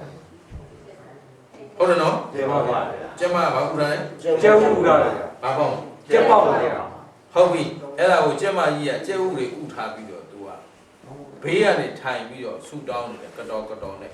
ကျဲဥလေးတွေအကောင်ပေါက်ပါစေအကောင်ပေါက်ပါစေလို့ဆူတောင်းနေတယ်ပေါက်လား အပေါက်ပါဗျာ ဘာဖြစ်လို့ သူအာမတော်သူမဝစ်လို့ဗျာသူမဝစ်ပါဘူးမဝစ်ဦးမပေးလို့ခင် ကျက်ဥပေါက်ချောင်းအလုပ် လို့လို့ လေရှာပြောမေမဝတ်လို့လည်းမပြောနဲ့လေတို့အเจ้าတွေအများကြီးတယ်ကျဲဥပေါက်ချောင်းအလုပ်ကိုမလုပ် တင်ပါဗျာ ဟုတ်တယ်နော် တင်ပါဗျာ အားလုံးဒီဥပဒေမင်းတို့ကြားဘူးလေ ကြောက် အဲ့တော့အခုတော့ပြောမင်းတို့ကြားဘူးလေကြားဘူးပဲမဲ့နှလုံးသွင်းကြည့် တင်ပါဗျာ မင်းတို့ဖြေတာမမှန်နဲ့တော့နှလုံးမသွင်းထားဘူးဆိုတဲ့အဖြေရှိနော်မဝတ်လို့ဆိုတာဒါကြားဘူးတော့နဲ့ရမ်းချတာနော် တင်ပါ တကယ်တော့တကယ်ဖြေရမယ်ဖြေရပါလား ကျက် ကျဲဥ ဦး ပေါက်ချောင်းအလုပ်လို့မလုပ်အဲ့တော့ကျဲဥပေါက်ချောင်းကဘာလဲဆူတောင်းနေရမှာလားပေါက်ချောင်းအလုပ်ကိုလုပ် ပေါက်ကြောင်းလို့လို့ တော့ပထမဦးဆုံးကျက်မကြီးသည်ကျက်ဥကလေးတွေပေါ်မှာဝုတ် ဝစ်ဗျာ အတောင်ဖြန့်ပြီးတော့အုပ်ပြီးလေးလုံးအောင်ဝုတ်ပေးရတယ်။တခြားလို့ တင်ပါ အရေးကြီးတယ်မင်းတို့ဝတ်တယ်ဆိုတာလေးနဲ့မပြီးဘူး တင်ပါ နော်ဒီကျက်တွေကိုဘာလို့ဥလေးတွေကိုဘာလို့လေးလုံးအောင်ဟုတ်ကလား တင်ပါ လေးလုံးအောင်ဆိုတာသီလပဲဟမ်မင်းတို့ဘဝရဲ့လုံခြုံရေးဟာသီလမင်းတို့ရဲ့သီလပေါ်မှာဟုတ်တယ် တင်ပါဗျာ ဟုတ်ကလားလေးလုံးအောင်ဝတ်ပေးရတယ်ဝတ်ပြီးရင်ကျက်တို့ရဲ့အပူဒီခန္ဓာကိုယ်သူကကျက်မကြီးသည်သူဝေလေထွက်နေပမှန်ကန်ကန်လုပ်ပြီးတော့ဒုက္ခနာကိုအပူငွေ့ကိုဒီဥတွေကိုတက်ရောက်အောင်ပေးရဒါမှအထဲထဲကဥတွေကအစေးတွေခန်းဟုတ်ကလား တင်ပါဗျာ ဒါပြင်ပထမဘာလုပ်ရလဲလေးလုံးအောင်ဝတ်ပထမဘာလုပ်ရလဲ လေးတော့တော့ ဒါဖျားပေးတဲ့ဥပမာနော်ပေါ်လည်းမသွားနဲ့ဥတုမင်္ဂလာပြောနေတယ်လို့မထင်နဲ့ တင်ပါဗျာ ဟုတ်ပြီနော် တင်ပါ ဘယ်သူပေးတဲ့ဥပမာ ဘုရားပေးတယ် ဘု ဗျာ ရားဘုရားရှင်ကိုရောမြတ်ကြီးသဗ္ဗညုတဉာဏ်နဲ့ပေးထားခဲ့တဲ့ဥပမာ တင်ပါဗျာ နော်အဲ့တော့ဦးဇင်းကဘုရားတရားတော်တွေကိုလေ့လာတိုင်းမှာ ဘယ်တော့မှပေါ်ပေါ်ဆဆဖတ်လည်းမဖတ်ဘူးလေးလည်းမလေးတော့တကြောင်ကိုဖတ်တိုင်းမှာအနှစ်သာရသိအောင်ကြိုးစားတယ်လေလုံအောင်ဝဲရတယ်ဆိုတဲ့အဓိပ္ပာယ်ကိုဥပမာဒါကဥပမေယဘက်မှာကျတော့ငါတို့ကလေလုံအောင်ဘာတွေလုပ်အောင်လဲဒီလားလုံအောင်ဒီလိုနှိုင်းရှင်ပြီးတော့ဖယားတရားတော်ကိုဖယားညံတော်တော့မမီဘူးပေါ့ဒါပေမဲ့ဖယားညံတော်တပ်ပိညုတညံဖြစ်တဲ့အတွက်ပေါ်ပေါ်ဆဆငါတို့စဉ်းစားလို့မရပါဘူးဗျာသိကြတယ်နော်ဒါပေမဲ့ဘဝလုံခြုံရေးအတွက်ဘာလို့လဲတီလာလို့ဒီတိုင်းပဲကျဲဥလေးတွေလေမတိုက်မှအပြင်လေတိုက်နေရင်သူတို့ကအစေးမချောက်နိုင်မချောက်နိုင်တော့သူ့ကိုဘာလို့လေလို့ဝတ်ပြီးတော့ကျမကြီးကအသက်မမှန်ရှူပြီးတော့သူ့ခန္ဓာကိုယ်အငွေ့ကိုဒီဥပေါ်ကိုတော့ကျက်တို့ရဲ့အပူငွေ့ပေးနေမှဒီကျက်ဥလေးတွေကအစေးခန်းချောက်လာမယ်ဥကွန်လေးတွေပါလာဟုတ်ကဲ့အဲ့တော့သူ့လုံးနေရင်အဲ့ဒီမှာကျက်ကောင်လေးတွေပေါက်ပါစေလို့သူဆူတောင်းနေအကြောင်းမရှိတော့ဘူးအဲ့ဒီမှာနောက်ဆုံးတစ်ချက်ကဒီဥတွေကကြက်ကလေးတွေရုံထွက်လာအောင်ကျမကြီးကဘာလုပ်ရလဲဆိုကျက်တို့ရဲ့အနံ့ပေးရတယ်ဗါလဲကျက်တို့ရဲ့အနံ့ပေးရတယ်ဗါတာနော်ဒီမှာခွေးနံပေးရင်ခွေးပေါက်နွားနံပေးရင်နွားပေါက်ဇာတိပရိသေတွေရဲ့တတ္တိတွေကဒါကိုကျက်ဝတ်တဲ့ထဲဘဲထဲတော့အဲ့ဒီဘဲကကျက်စိတ်ပေါက်ပါတာတော့ပါလားကျက်ဥတွေကိုကျက်မကြီးဝတ်တဲ့ထဲကိုဘဲဥထည့်လိုက်တော့အဲ့ဒီဘဲကပေါက်လာတော့ကျက်စိတ်ပေါက်နေတာဗျဒီကျက်တွေနဲ့ရောပြီးတော့ကျက်လူနေတာရေထဲတောင်ဆင်းရဲဘူးဒီကောင်တော့ပါလားထားအဲ့တော့ဘာပေးရကျက်အနံ့ပေးရဘာပေးရလဲကျက်အနံ့ပေးရတေချာမတော့ဒါမြတ်စွာဘုရားရှင်ကိုရောင်ကြီးပေးခဲ့တဲ့ဥပမာအဲ့တော့တေကျက်မကြီးဒီလေလုံအောင်ပို့ရနေကျက်တို့ရဲ့အပူငွေ့ကိုပေးရသုံးကျက်တို့ရဲ့အနံ့ပေးရအဲ့ဒီအနံ့ကိုရမှမိခင်ကျက်မကြီးရဲ့အနံ့ကိုရတဲ့အခါမှာကျက်ကလေးတွေကတခါတည်းဥကွန်အစေး6တာနဲ့ပါလာတာနဲ့တခါတည်းခြေသက်လက်သက်တွေထက်မြက်လာပြီးဒီမိခင်နဲ့တွေ့ကျင်တဲ့ဆန္ဒနဲ့ဖောက်ထွက်လိုက်မှဒီကျက်ကောင်လေးတွေပေါက်ထွက်လာအဲ့တော့ဒီကျက်ကောင်လေးတွေဒီကျက်မကြီးရဲ့ဆူတောင်းကြောင်ပေါက်တာလားကျက်တို့ရဲ့အလုပ်လို့ပေါက်တာကျက်တို့ရဲ့အလုပ်လို့ပေါက်တာထိုနည်းတူသွားပဲခုနခင်ဗျားတို့ဒီနိဗ္ဗာန်ရောက်ခြင်းတယ်လို့တော့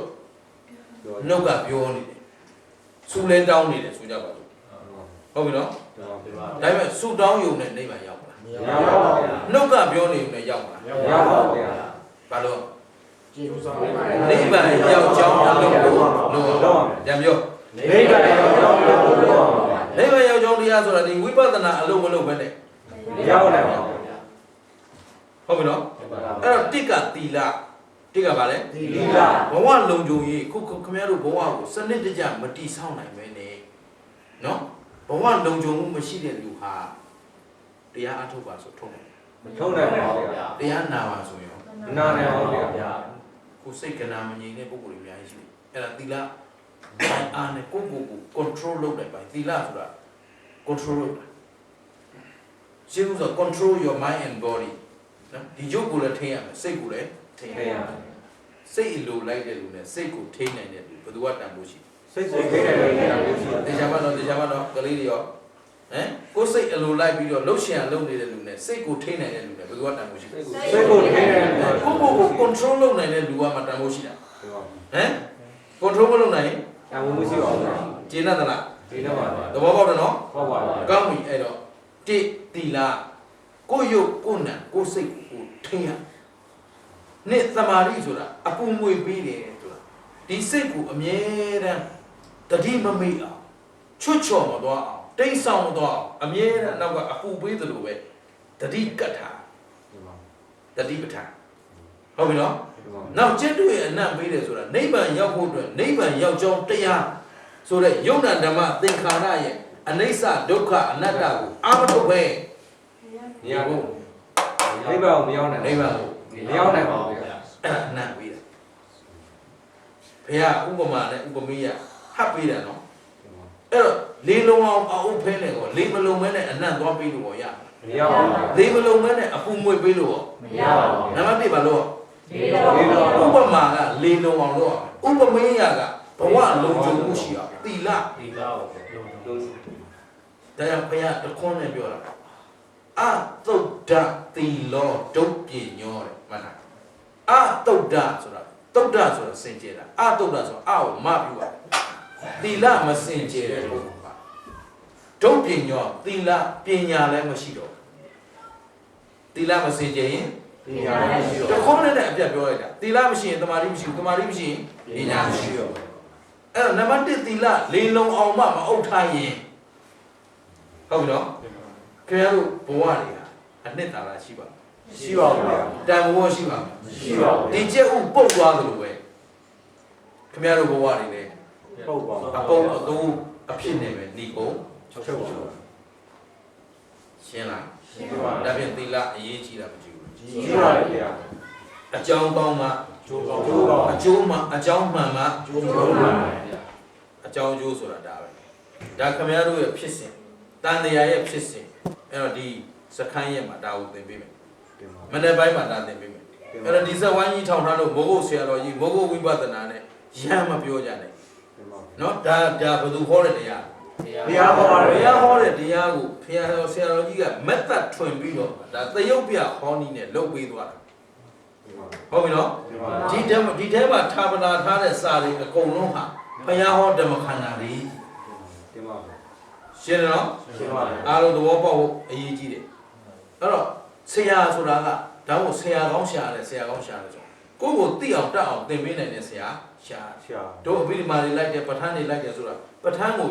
ရွတ်ပြချပြတတ်ရုံနဲ့ကိုနားမလည်တဲ့ဆရာကိုကတ်ကုန်ဘူးကွာ တင်ပါ အချိန်ကုန်သွားတယ်အတိတ်မရှိဘူးအဲ့တော့နားလည်အောင်တယုတ်ကလေးခွဲပြတယ်ဒီဟာဒီလိုပုံလေးတွေချပြီးသင်ပေးတယ်ဆိုတော့ဟာ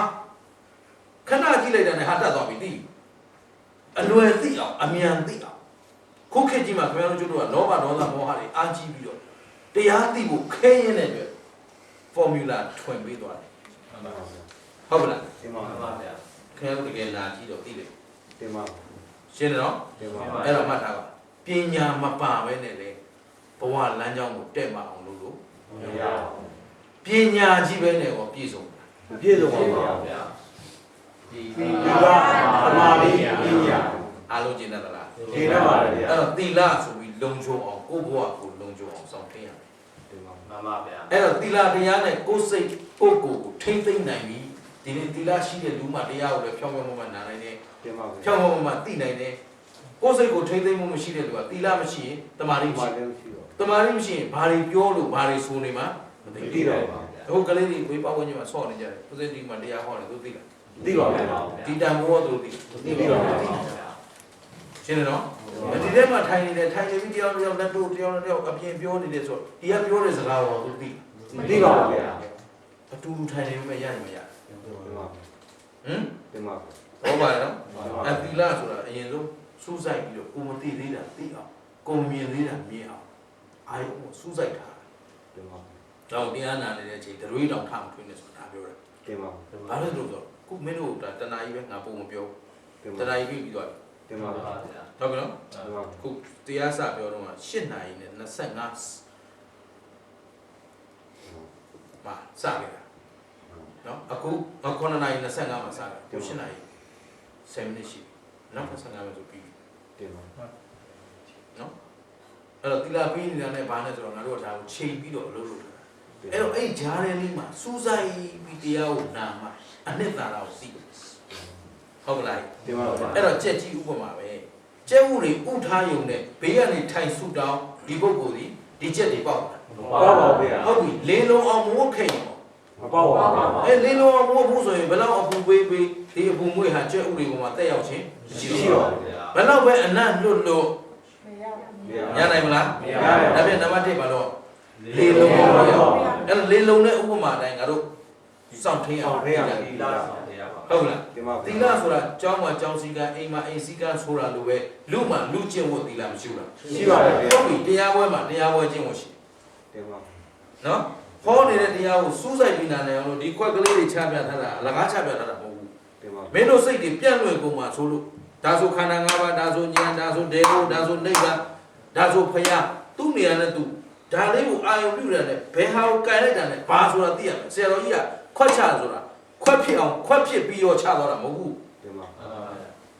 တို့ကဆရာသမားပေါ်မှာတန်ဖိုးထားတယ်ဆိုတာဒီလိုတန်ဖိုးထားတာကျေးဇူးရှင်ဘုန်းဘုန်းဆရာတော်ဘုရားကြီးကဘယ်တော့ညံကြီးတယ်ဆိုမင်းတို့ညံစိတ်ကြီးပြည့်လွယ်ကုန်မှာဆိုလို့တရုပ်ပြပြီးပေါ့ ဒီမှာ ခွက်လဲမောင်းတယ်ဒုတ်လဲထောက်တယ်စက်ဝိုင်းကိုဒုတ်ထောက် ဒီမှာ လက်ကလည်းမြောက်ထားတယ်မင်းတို့ကြည့်ပြီးတော့ဟောနေတာဘယ်လိုပြန့်လွင့်နေတယ်ဘယ်လိုမပြန့်လွင့်ဘူးဘယ်လိုစိတ်ပါတယ်ဘယ်လိုစိတ်မအောင်အကုန်သိတယ် ဒီမှာ မင်းတို့ရဲ့အာတရားကိုကြည့်ပြီးမှဦးဇင်းကအလုပ်လုပ်ပေးရတယ် ဒီမှာ ဒီလူတွေနဲ့ထိုက်တန်တဲ့တရားပဲဟောရမယ်မထိုက်တန်တဲ့တရားဟောလို့ မရပါဘူးဗျာ အခုချိန်မှာယုတ်ကြီးကဘယ်လိုနန်းကြီးကဘယ်လိုပြောမလို့မသိနိုင်သေးဘူးတန်ဖိုးမှမသိသေးပဲလေတန်ဖိုးမသိတဲ့လူတွေချပြတော့တရားအလကားဖြစ်မခံနိုင်ဘူးကွာဖခင်လေးသိရှင်တဲ့ကဘာတူတဲ့ဒီတရားဟောဖို့ကျင့်တာ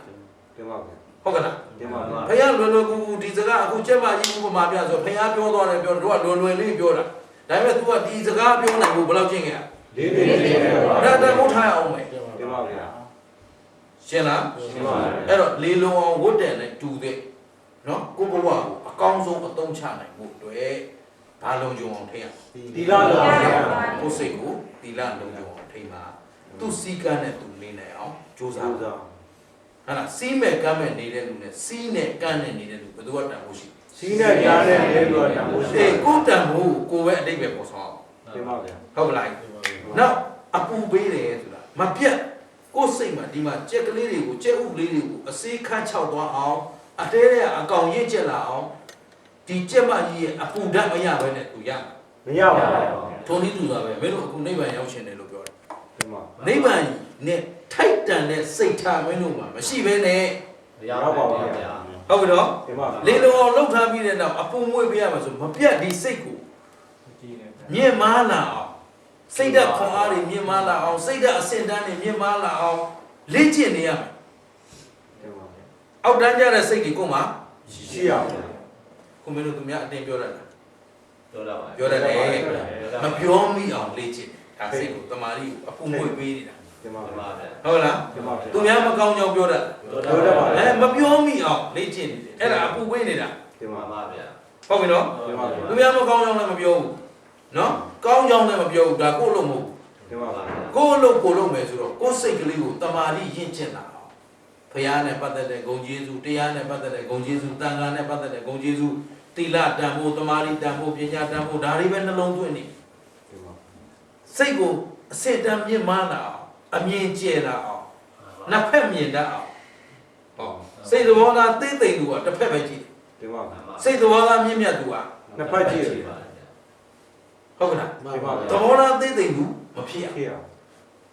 ကိုယ်စိတ်ကိုဘာလို့ train လုပ် ထွေး အမြဲတမ်း continuous ပေါ့မပြတ် train လုပ်နေရဟမ် ဒီမှာ ဒီနေ့ကျင့်ပြီးမနေ့ကမကျင့်ရင် မရ ရ ပါ ပါ ဘူး ရမလား မရပါဘူး ဒါပေမဲ့မပြတ်လေ့ကျင့်နေကြပြင်စိတ်ဓာတ်ခွန်အားတွေမြင့်မားလာတဲ့ပုံကိုယ်ဒီတဖြည်းဖြည်းဒီစိတ်အလုပ်ကိုလုပ်နေရတာနေဦးမင်းတို့မေးဦးမယ်အဲ့ဒီစိတ်ကိုလေ့ကျင့်နေရတာပြင်းစရာကောင်းလားမလားပြောလားမလား ပြင်းရ ရေးရကောင်းရေးရကောင်း ဒါလို့များဒါလို့တဏှာနဲ့ဖြေလိုက်ကြအဲ့ဒါဘာဖြစ်လို့ဆိုတော့မင်းတို့ကဒီစိတ်ကိုတစ်ခါမှမလေ့ကျင့်ဘူးဆိုတဲ့အဖြစ်ထွက်လာတာခင်ဗျာ ဒီမှာဗျာ မှန်ပါဗျာ မှန်ပါဗျာ စိတ်ကိုတကယ်မင်းတို့ပြောတဲ့အတန်တစ်ချိန်တော့ငါလည်းဒီလိုပဲထင်ခဲ့တာဒီလိုပဲပြောခဲ့တာ ဒီမှာ ကိုယ်စိတ်ကလေးကိုထိမ့်သိမ့်တဲ့အလုပ်ကိုမလုပ်ဘူးလေတော့ဒီအလုပ်ကပြင်းစရာကြီးလို့ထင်တယ် ဒီမှာ ပြပါဗျာ တကယ်တော့အခုအစင်းကစကားပြောရင်ဟုတ်လားဟိုသူများမကောင်းကြောင် ကိုကောင်းရ ဟို ကို ကောင်းကြောင်ဒါငါလည်းအဲ့တိုင်းပဲပြောတာ ဒီမှာဗျာ ကိုတော့ဘယ်ဟာလေးဖြစ်အမွန်းတင်တာလား ဒီမှာ သူများဟုတ်ကြနည်းနည်းနှိမ့်နှိမ့်ချချပြောတယ် ဒီမှာ အဲ့ဒီကျင့်လို့မရှိဘူးလား ရှိပါဗျာ အဲ့ဒါလေးကိုစင်းကိုပြင်ကြည့်တယ် ဒီ သူ မှာ များမကောင်းကြောင်ပြောတာကိုရှော့ကိုအမွန်းတင်တဲ့လေးကိုဒါလေးကမဟုတ်ဘဲနဲ့မင်းငါပြောတော့ကိုနဲ့စကားပြောတဲ့လူကိုထင်ကြီးခြင်းနဲ့စိတ်ရှိမရှိ ရှိပါဗျာ စဉ်းစားနော် ရှိပါ တ ဗျာ ပီးတော့အကုန်လုံးစဉ်းစားစကားပြောတိုင်းမှာကိုကိုသူများကထင်ကြီးသွားစေခြင်းတယ်နော် ဟုတ် မှန် ပါ ပါဗျာ မိုက်တာချင်းရှင်ရင်လည်းကိုကမိုက်တာခြင်းတယ် မှန်ပါဗျာ ဟုတ်တယ်နော် ဒီမှာ လိမ္မာတာချင်းရှင်ရင်လည်းကိုကလိမ္မာတာခြင်းတယ်အဲ့တော့ကိုယ့်ဘက်ကိုတာတာထိုးလို့မပြောဘူး ပြောကြပါဗျာ အဲ့ဒီအရာလေးကိုမပြောပြအောင်ဦးဇင်းကဖြည်းဖြည်းလေ့ကျင့်ကြည့် ဒီမှာ ကိုတပည့်တွေနဲ့ပဲကိုတပည့်တွေနဲ့ကိုတရားဝဲပြန်လာပြောရင်တွားရင်လာရင်ကားမောင်းရင်ဟိုမှာလည်းကိုကကိုမောင်းအောင် ဒီ အဲ့ မှာ တော့တွားနေတဲ့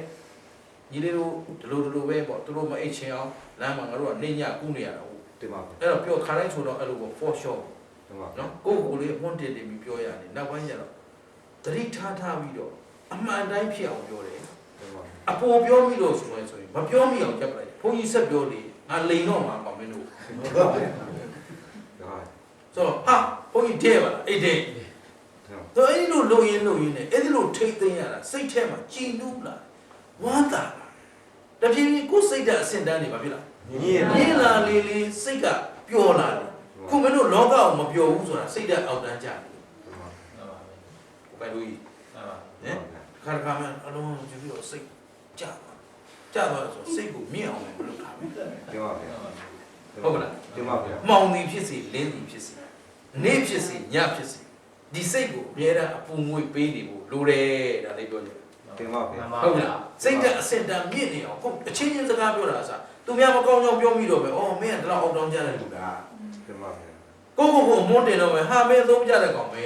လောကကြီးကိုလိန်စားခြင်းသေးတယ် တင်ပါဗျာ နော် တင်ပါဗျာ ဒီလိုလိန်မလိန်မဲနေတော့ကိုဘုရားထင်သေး ဘူးတော့တင် တင်သေးစရာမရှိဘူးအထင်ကြီးအောင်သွားလိန်တော့ထင်ကြီးလာတော့ကိုဘာရ ပါဗျာ ဘာမရဘူးဘာမှမရဘူးဆိုရတော့ရသွားတယ်ဒါရသွားတယ် တယ်ဟိုရ အကုသိုလ်ရသွားတယ်လေရှင်းလားမြတ်တလားရှုံးလား ရှုံးပါ ရှုံးတယ်ရှုံးလို့ရှုံးမှမသိတော့တဖြည်းဖြည်းစိတ်ဓာတ်တွေကျလာတာပေါ့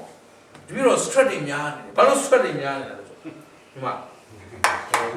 အနေနေကြီးကိုယ်ဆောင်ထားတာဟုတ် တင်ပါဗျာ ရှင်းလား တင်ပါဗျာ ဒီအောက်တန်းကျတဲ့စိတ်တွေကြီးဆောင်ထားတဲ့အတွက် stress တွေများလာ တင်ပါဗျာ အဖြစ်ရတာ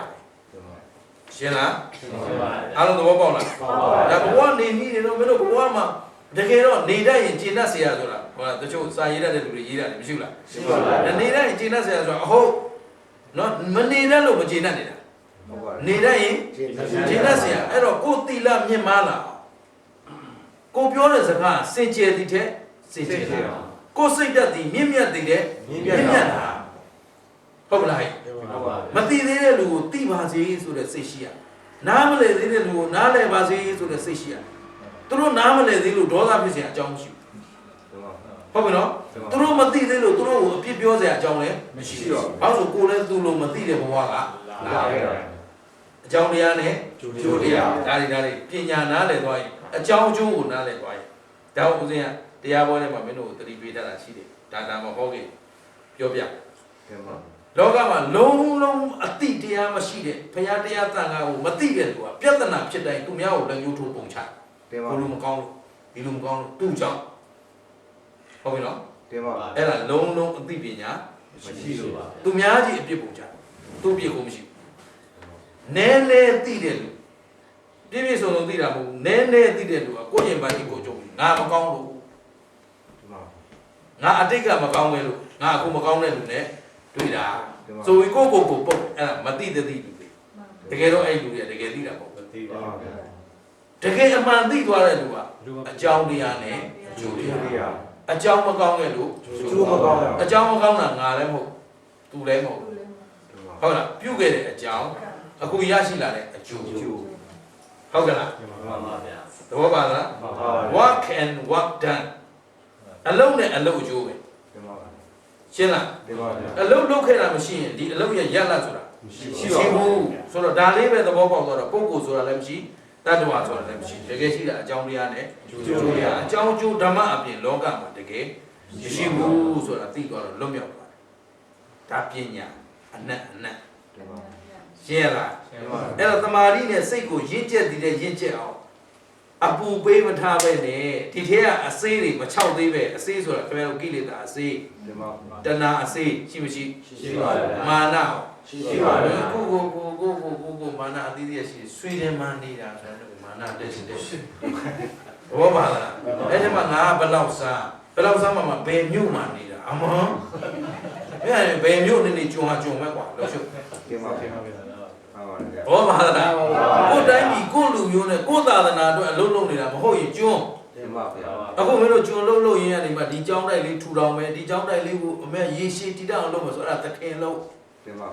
ဒါကသခင်လုံး တင်ပါ ဟိုကဒါကိုအမျိုးကိုဘာသာကိုသာသနာကိုစောင့်ရှောက်ဖို့လုပ်တာသခင် တင် တင်ပါ တပါဗျာ ဟုတ်ကလားကိုမျိုးကိုဘာသာသာသနာမဟုတ်ဘဲနဲ့သူများအမျိုးသူများဘာသာသူများသာသနာတို့အလုပ်လုပ်ရတာ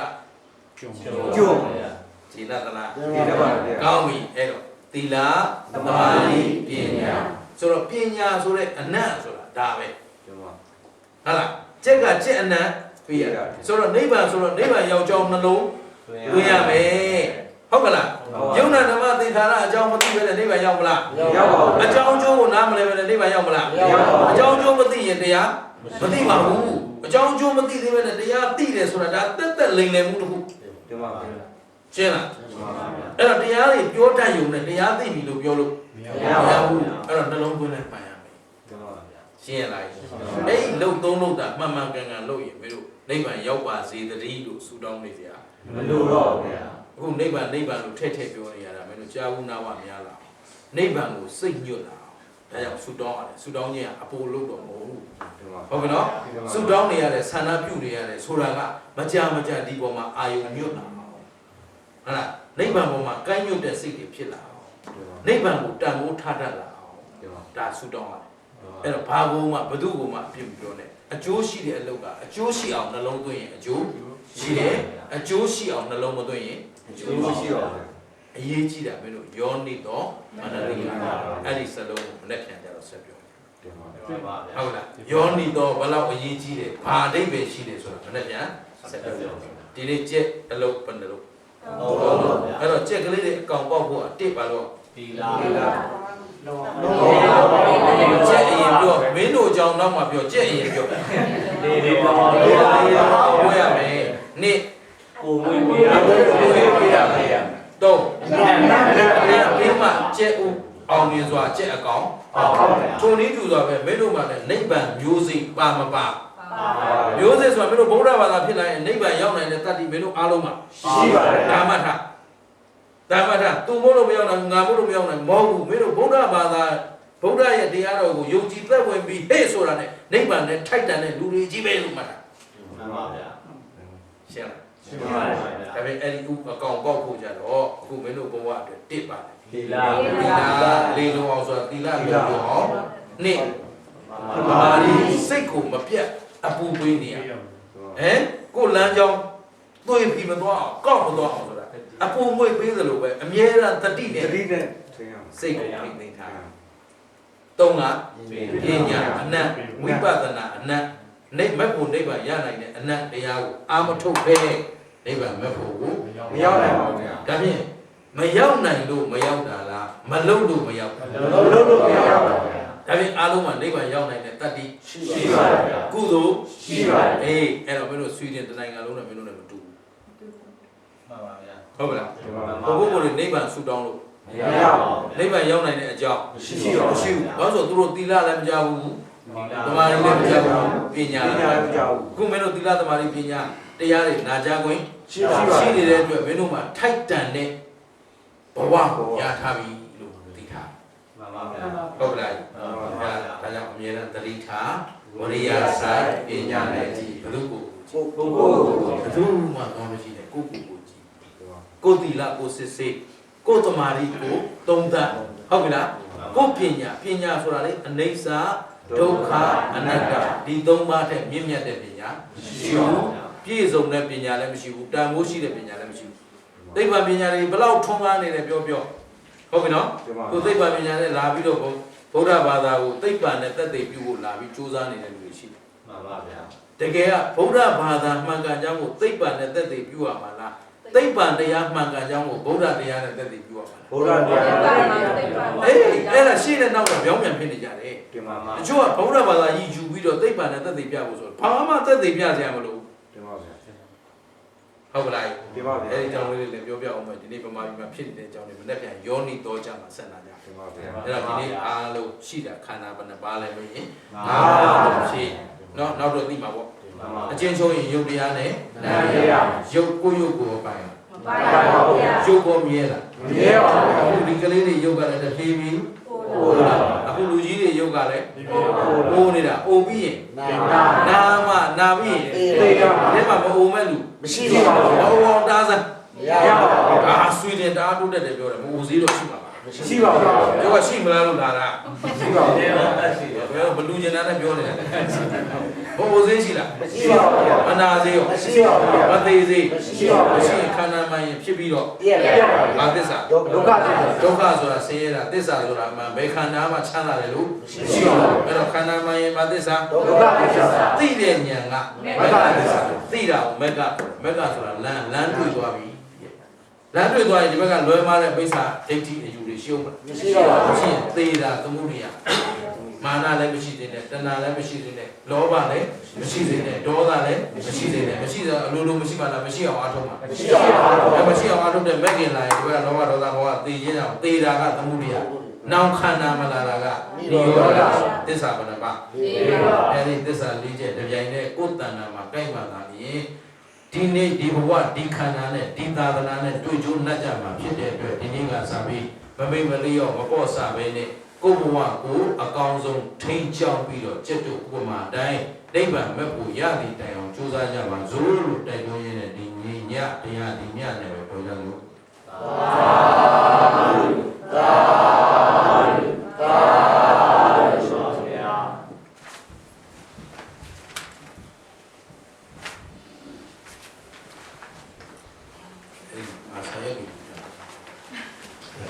သစ္စာမျိုးဆိုင်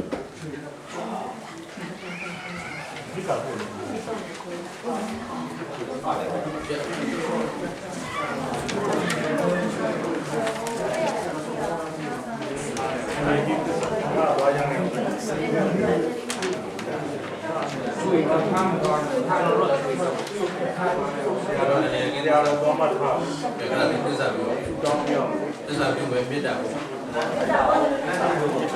ပြန်ပြီးပါပြစ်တာပို့မယ်ပြန်ပြီးပါအနေနဲ့သစ္စာဆိုတဲ့စာရုပ်ကြည့်တယ်နောက်ဆုံးရအောင်နောက်ဆုံးရဟုတ်ပြီသူလည်းချလို့ရလိုက်ဆိုတော့ကိုယ်တိုင်ဆိုနေတော့ကဲအားလုံးဘာလို့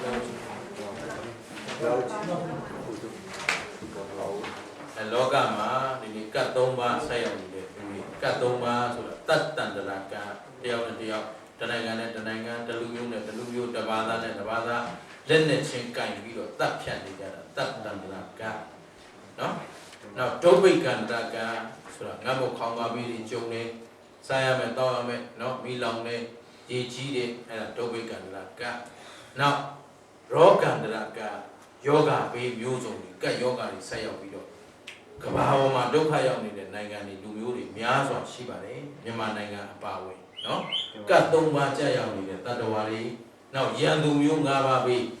ရေဘေးမိဘေးမင်းဘေးဆိုတဲ့ဘေးတွေကြာရောက်နေတဲ့တတ္တဝါတွေများစွာရှိတယ်အဲ့ဒီများစွာသောတတ္တဝါတွေတို့ကကရုဏာထားပြီးတော့တစ္ဆာတရားနဲ့ကဲလောကမှာတစ္ဆာထက်အစွမ်းထက်တဲ့တရားမရှိဒါကြောင့်အခုဘုရားတရားသံဃာကိုတစ္ဆာပြုပြီးတော့ဆင်းရဲဒုက္ခရောက်နေတဲ့လူတွေကိုကဲတင်မယ်ဆိုတဲ့စိတ်ကလေးနဲ့ဟုတ်ပြီနော် ဒီမှာပါဗျာ ကဲအားလုံးလိုက်ဆို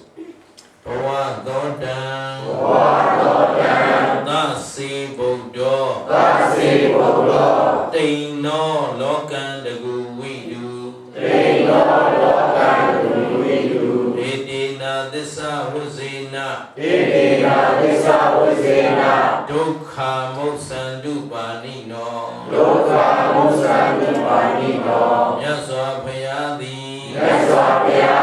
ဘဝရေရင်ကိုကူးမြောက်ပြီးဖြစ်၍လောကဤအဆုံးသို့ရောက်လျက်လောကကိုသိသောပုဂ္ဂိုလ်သည်အကယ်၍ဖြစ်အံဤကဲ့သို့ဖြစ်သည်ရှိသောဤမှန်သောသစ္စာစကားကိုဆိုခြင်းကြောင့်တတ္တဝါအလုံးတို့သည်ဆင်းရဲဒုက္ခအပေါင်းမှာကင်းဝေးလွတ်မြောက်နိုင်ကြပါစေကုန်သတည်းယတိတန္တိကမောမေကောမောက္ခောသစ္ဆန္တိကံဒုက္ခံဒေတိနာသစ္စာဝဇေန ဣတိနာသစ္စာဝဇ္ဇေန ဒုက္ခမုစ္ဆန္တုပါဏိနော ဒုက္ခမုစ္ဆန္တုပါဏိနော မေတ္တိ မေတ္တိ နိဗ္ဗာန်သို့ရောက်ကြောင်းတရားဖြစ်၍ နိဗ္ဗာန်သို့ရောက်ကြောင်းတရားဖြစ်၍ နိဗ္ဗာန်သည်လည်း နိဗ္ဗာန်သည်လည်း ဧကံစင်စစ် ဧကံစင်စစ် ချမ်းသာသောတရားသည် ချမ်းသာသောတရားသည် အကယ်၍ဖြစ်အံ့ အကယ်၍ဖြစ်အံ့ ဤကဲ့သို့ဖြစ်သည်ရှိသော ဤကဲ့သို့ဖြစ်သည်ရှိသော ဤမှန်သောသစ္စာစကားကိုဆိုခြင်းကြောင့် ဤမှန်သောသစ္စာစကားကိုဆိုခြင်းကြောင့် တတ္တဝါအလုံးတို့သည် သတ္တဝါအလုံးတို့သည် ဆင်းရဲဒုက္ခအပေါင်းမှာ ဆင်းရဲဒုက္ခအပေါင်းမှာ ကင်းဝေးလွတ်မြောက်နိုင်ကြပါစေကုန်သတည်း ဤဝေလွန်မြောက်နိုင်ကြပါစေကုန်သတည်း တန်ကောစေတိဏကန္တာရော သံဃောစေတေနကန္တရော ဘုံညက်ခေတ္တောအနုတ္တရော ပုံညတေသောအနုတ္တရော ဣတိနာသစ္စာဝဇ္ဇေန ဣတိနာသစ္စာဝဇ္ဇေန ဒုက္ခမုစ္ဆန္တုပါဏိနော ဒုက္ခမုစ္ဆန္တုပါဏိနော သံဃာတော်သည် သံဃာတော်သည် သန္တရာခရီးကဲကို သံဃာပိယေကို ကုမြောက်ပြီးဖြစ် ကိုမြောက်ပြီးဖြစ် ၍ ၍ အတုမရှိသော အတုမရှိသော ကုသိုလ်မျိုးစေ့ကို ကုသိုလ်မျိုးစေ့ကို စိုက်ပျိုးရာ စိုက်ပျိုးရာ လေယာမြေကောင်းသဖွယ် ေယံမြေကောင်းတဲ့ွယ် အကယ်၍ဖြစ်အံ့ တကယ်၍ဖြစ်အံ့ ဒီကဲ့သို့ဖြစ်သည်ရှိသော ဒီကဲ့သို့ဖြစ်သည်ရှိသော ဤမှန်သောသစ္စာစကားကိုဆိုခြင်းကြောင့် ဤမှန်သောသစ္စာစကားကိုဆိုခြင်းကြောင့် တတ္တဝါအလုံးတို့သည် သတ္တဝါအလုံးတို့သည် ဆင်းရဲဒုက္ခအပေါင်းမှာ ဆင်းရဲဒုက္ခအပေါင်းမှာ ကင်းဝေးလွတ်မြောက်နိုင်ကြပါစေကုန်သတည်း ဒီဝေလွန်မြောက်နိုင်ကြပါစေကုန်သတည်း သာဓု သာဓုသာဓုပါ တတ္တဝါတွေဘေးဒုက္ခကကယ်တင်ခြင်းကကရုဏာခေါ်တယ်တတ္တဝါတွေကောင်းကျိုးချမ်းသာနဲ့ပြည့်စုံစေလိုတာမေတ္တာအဲ့ဒီမှာ30ဘုံမေတ္တာဘုဘဆရာဘုရားအဲ့ဒီမှာမေတ္တာဘုရားနော်အဲ့ဒါတော့ဒီတိုင်းနဲ့ပို့ရင်ရမယ်ဒီလိုပဲပမာဏ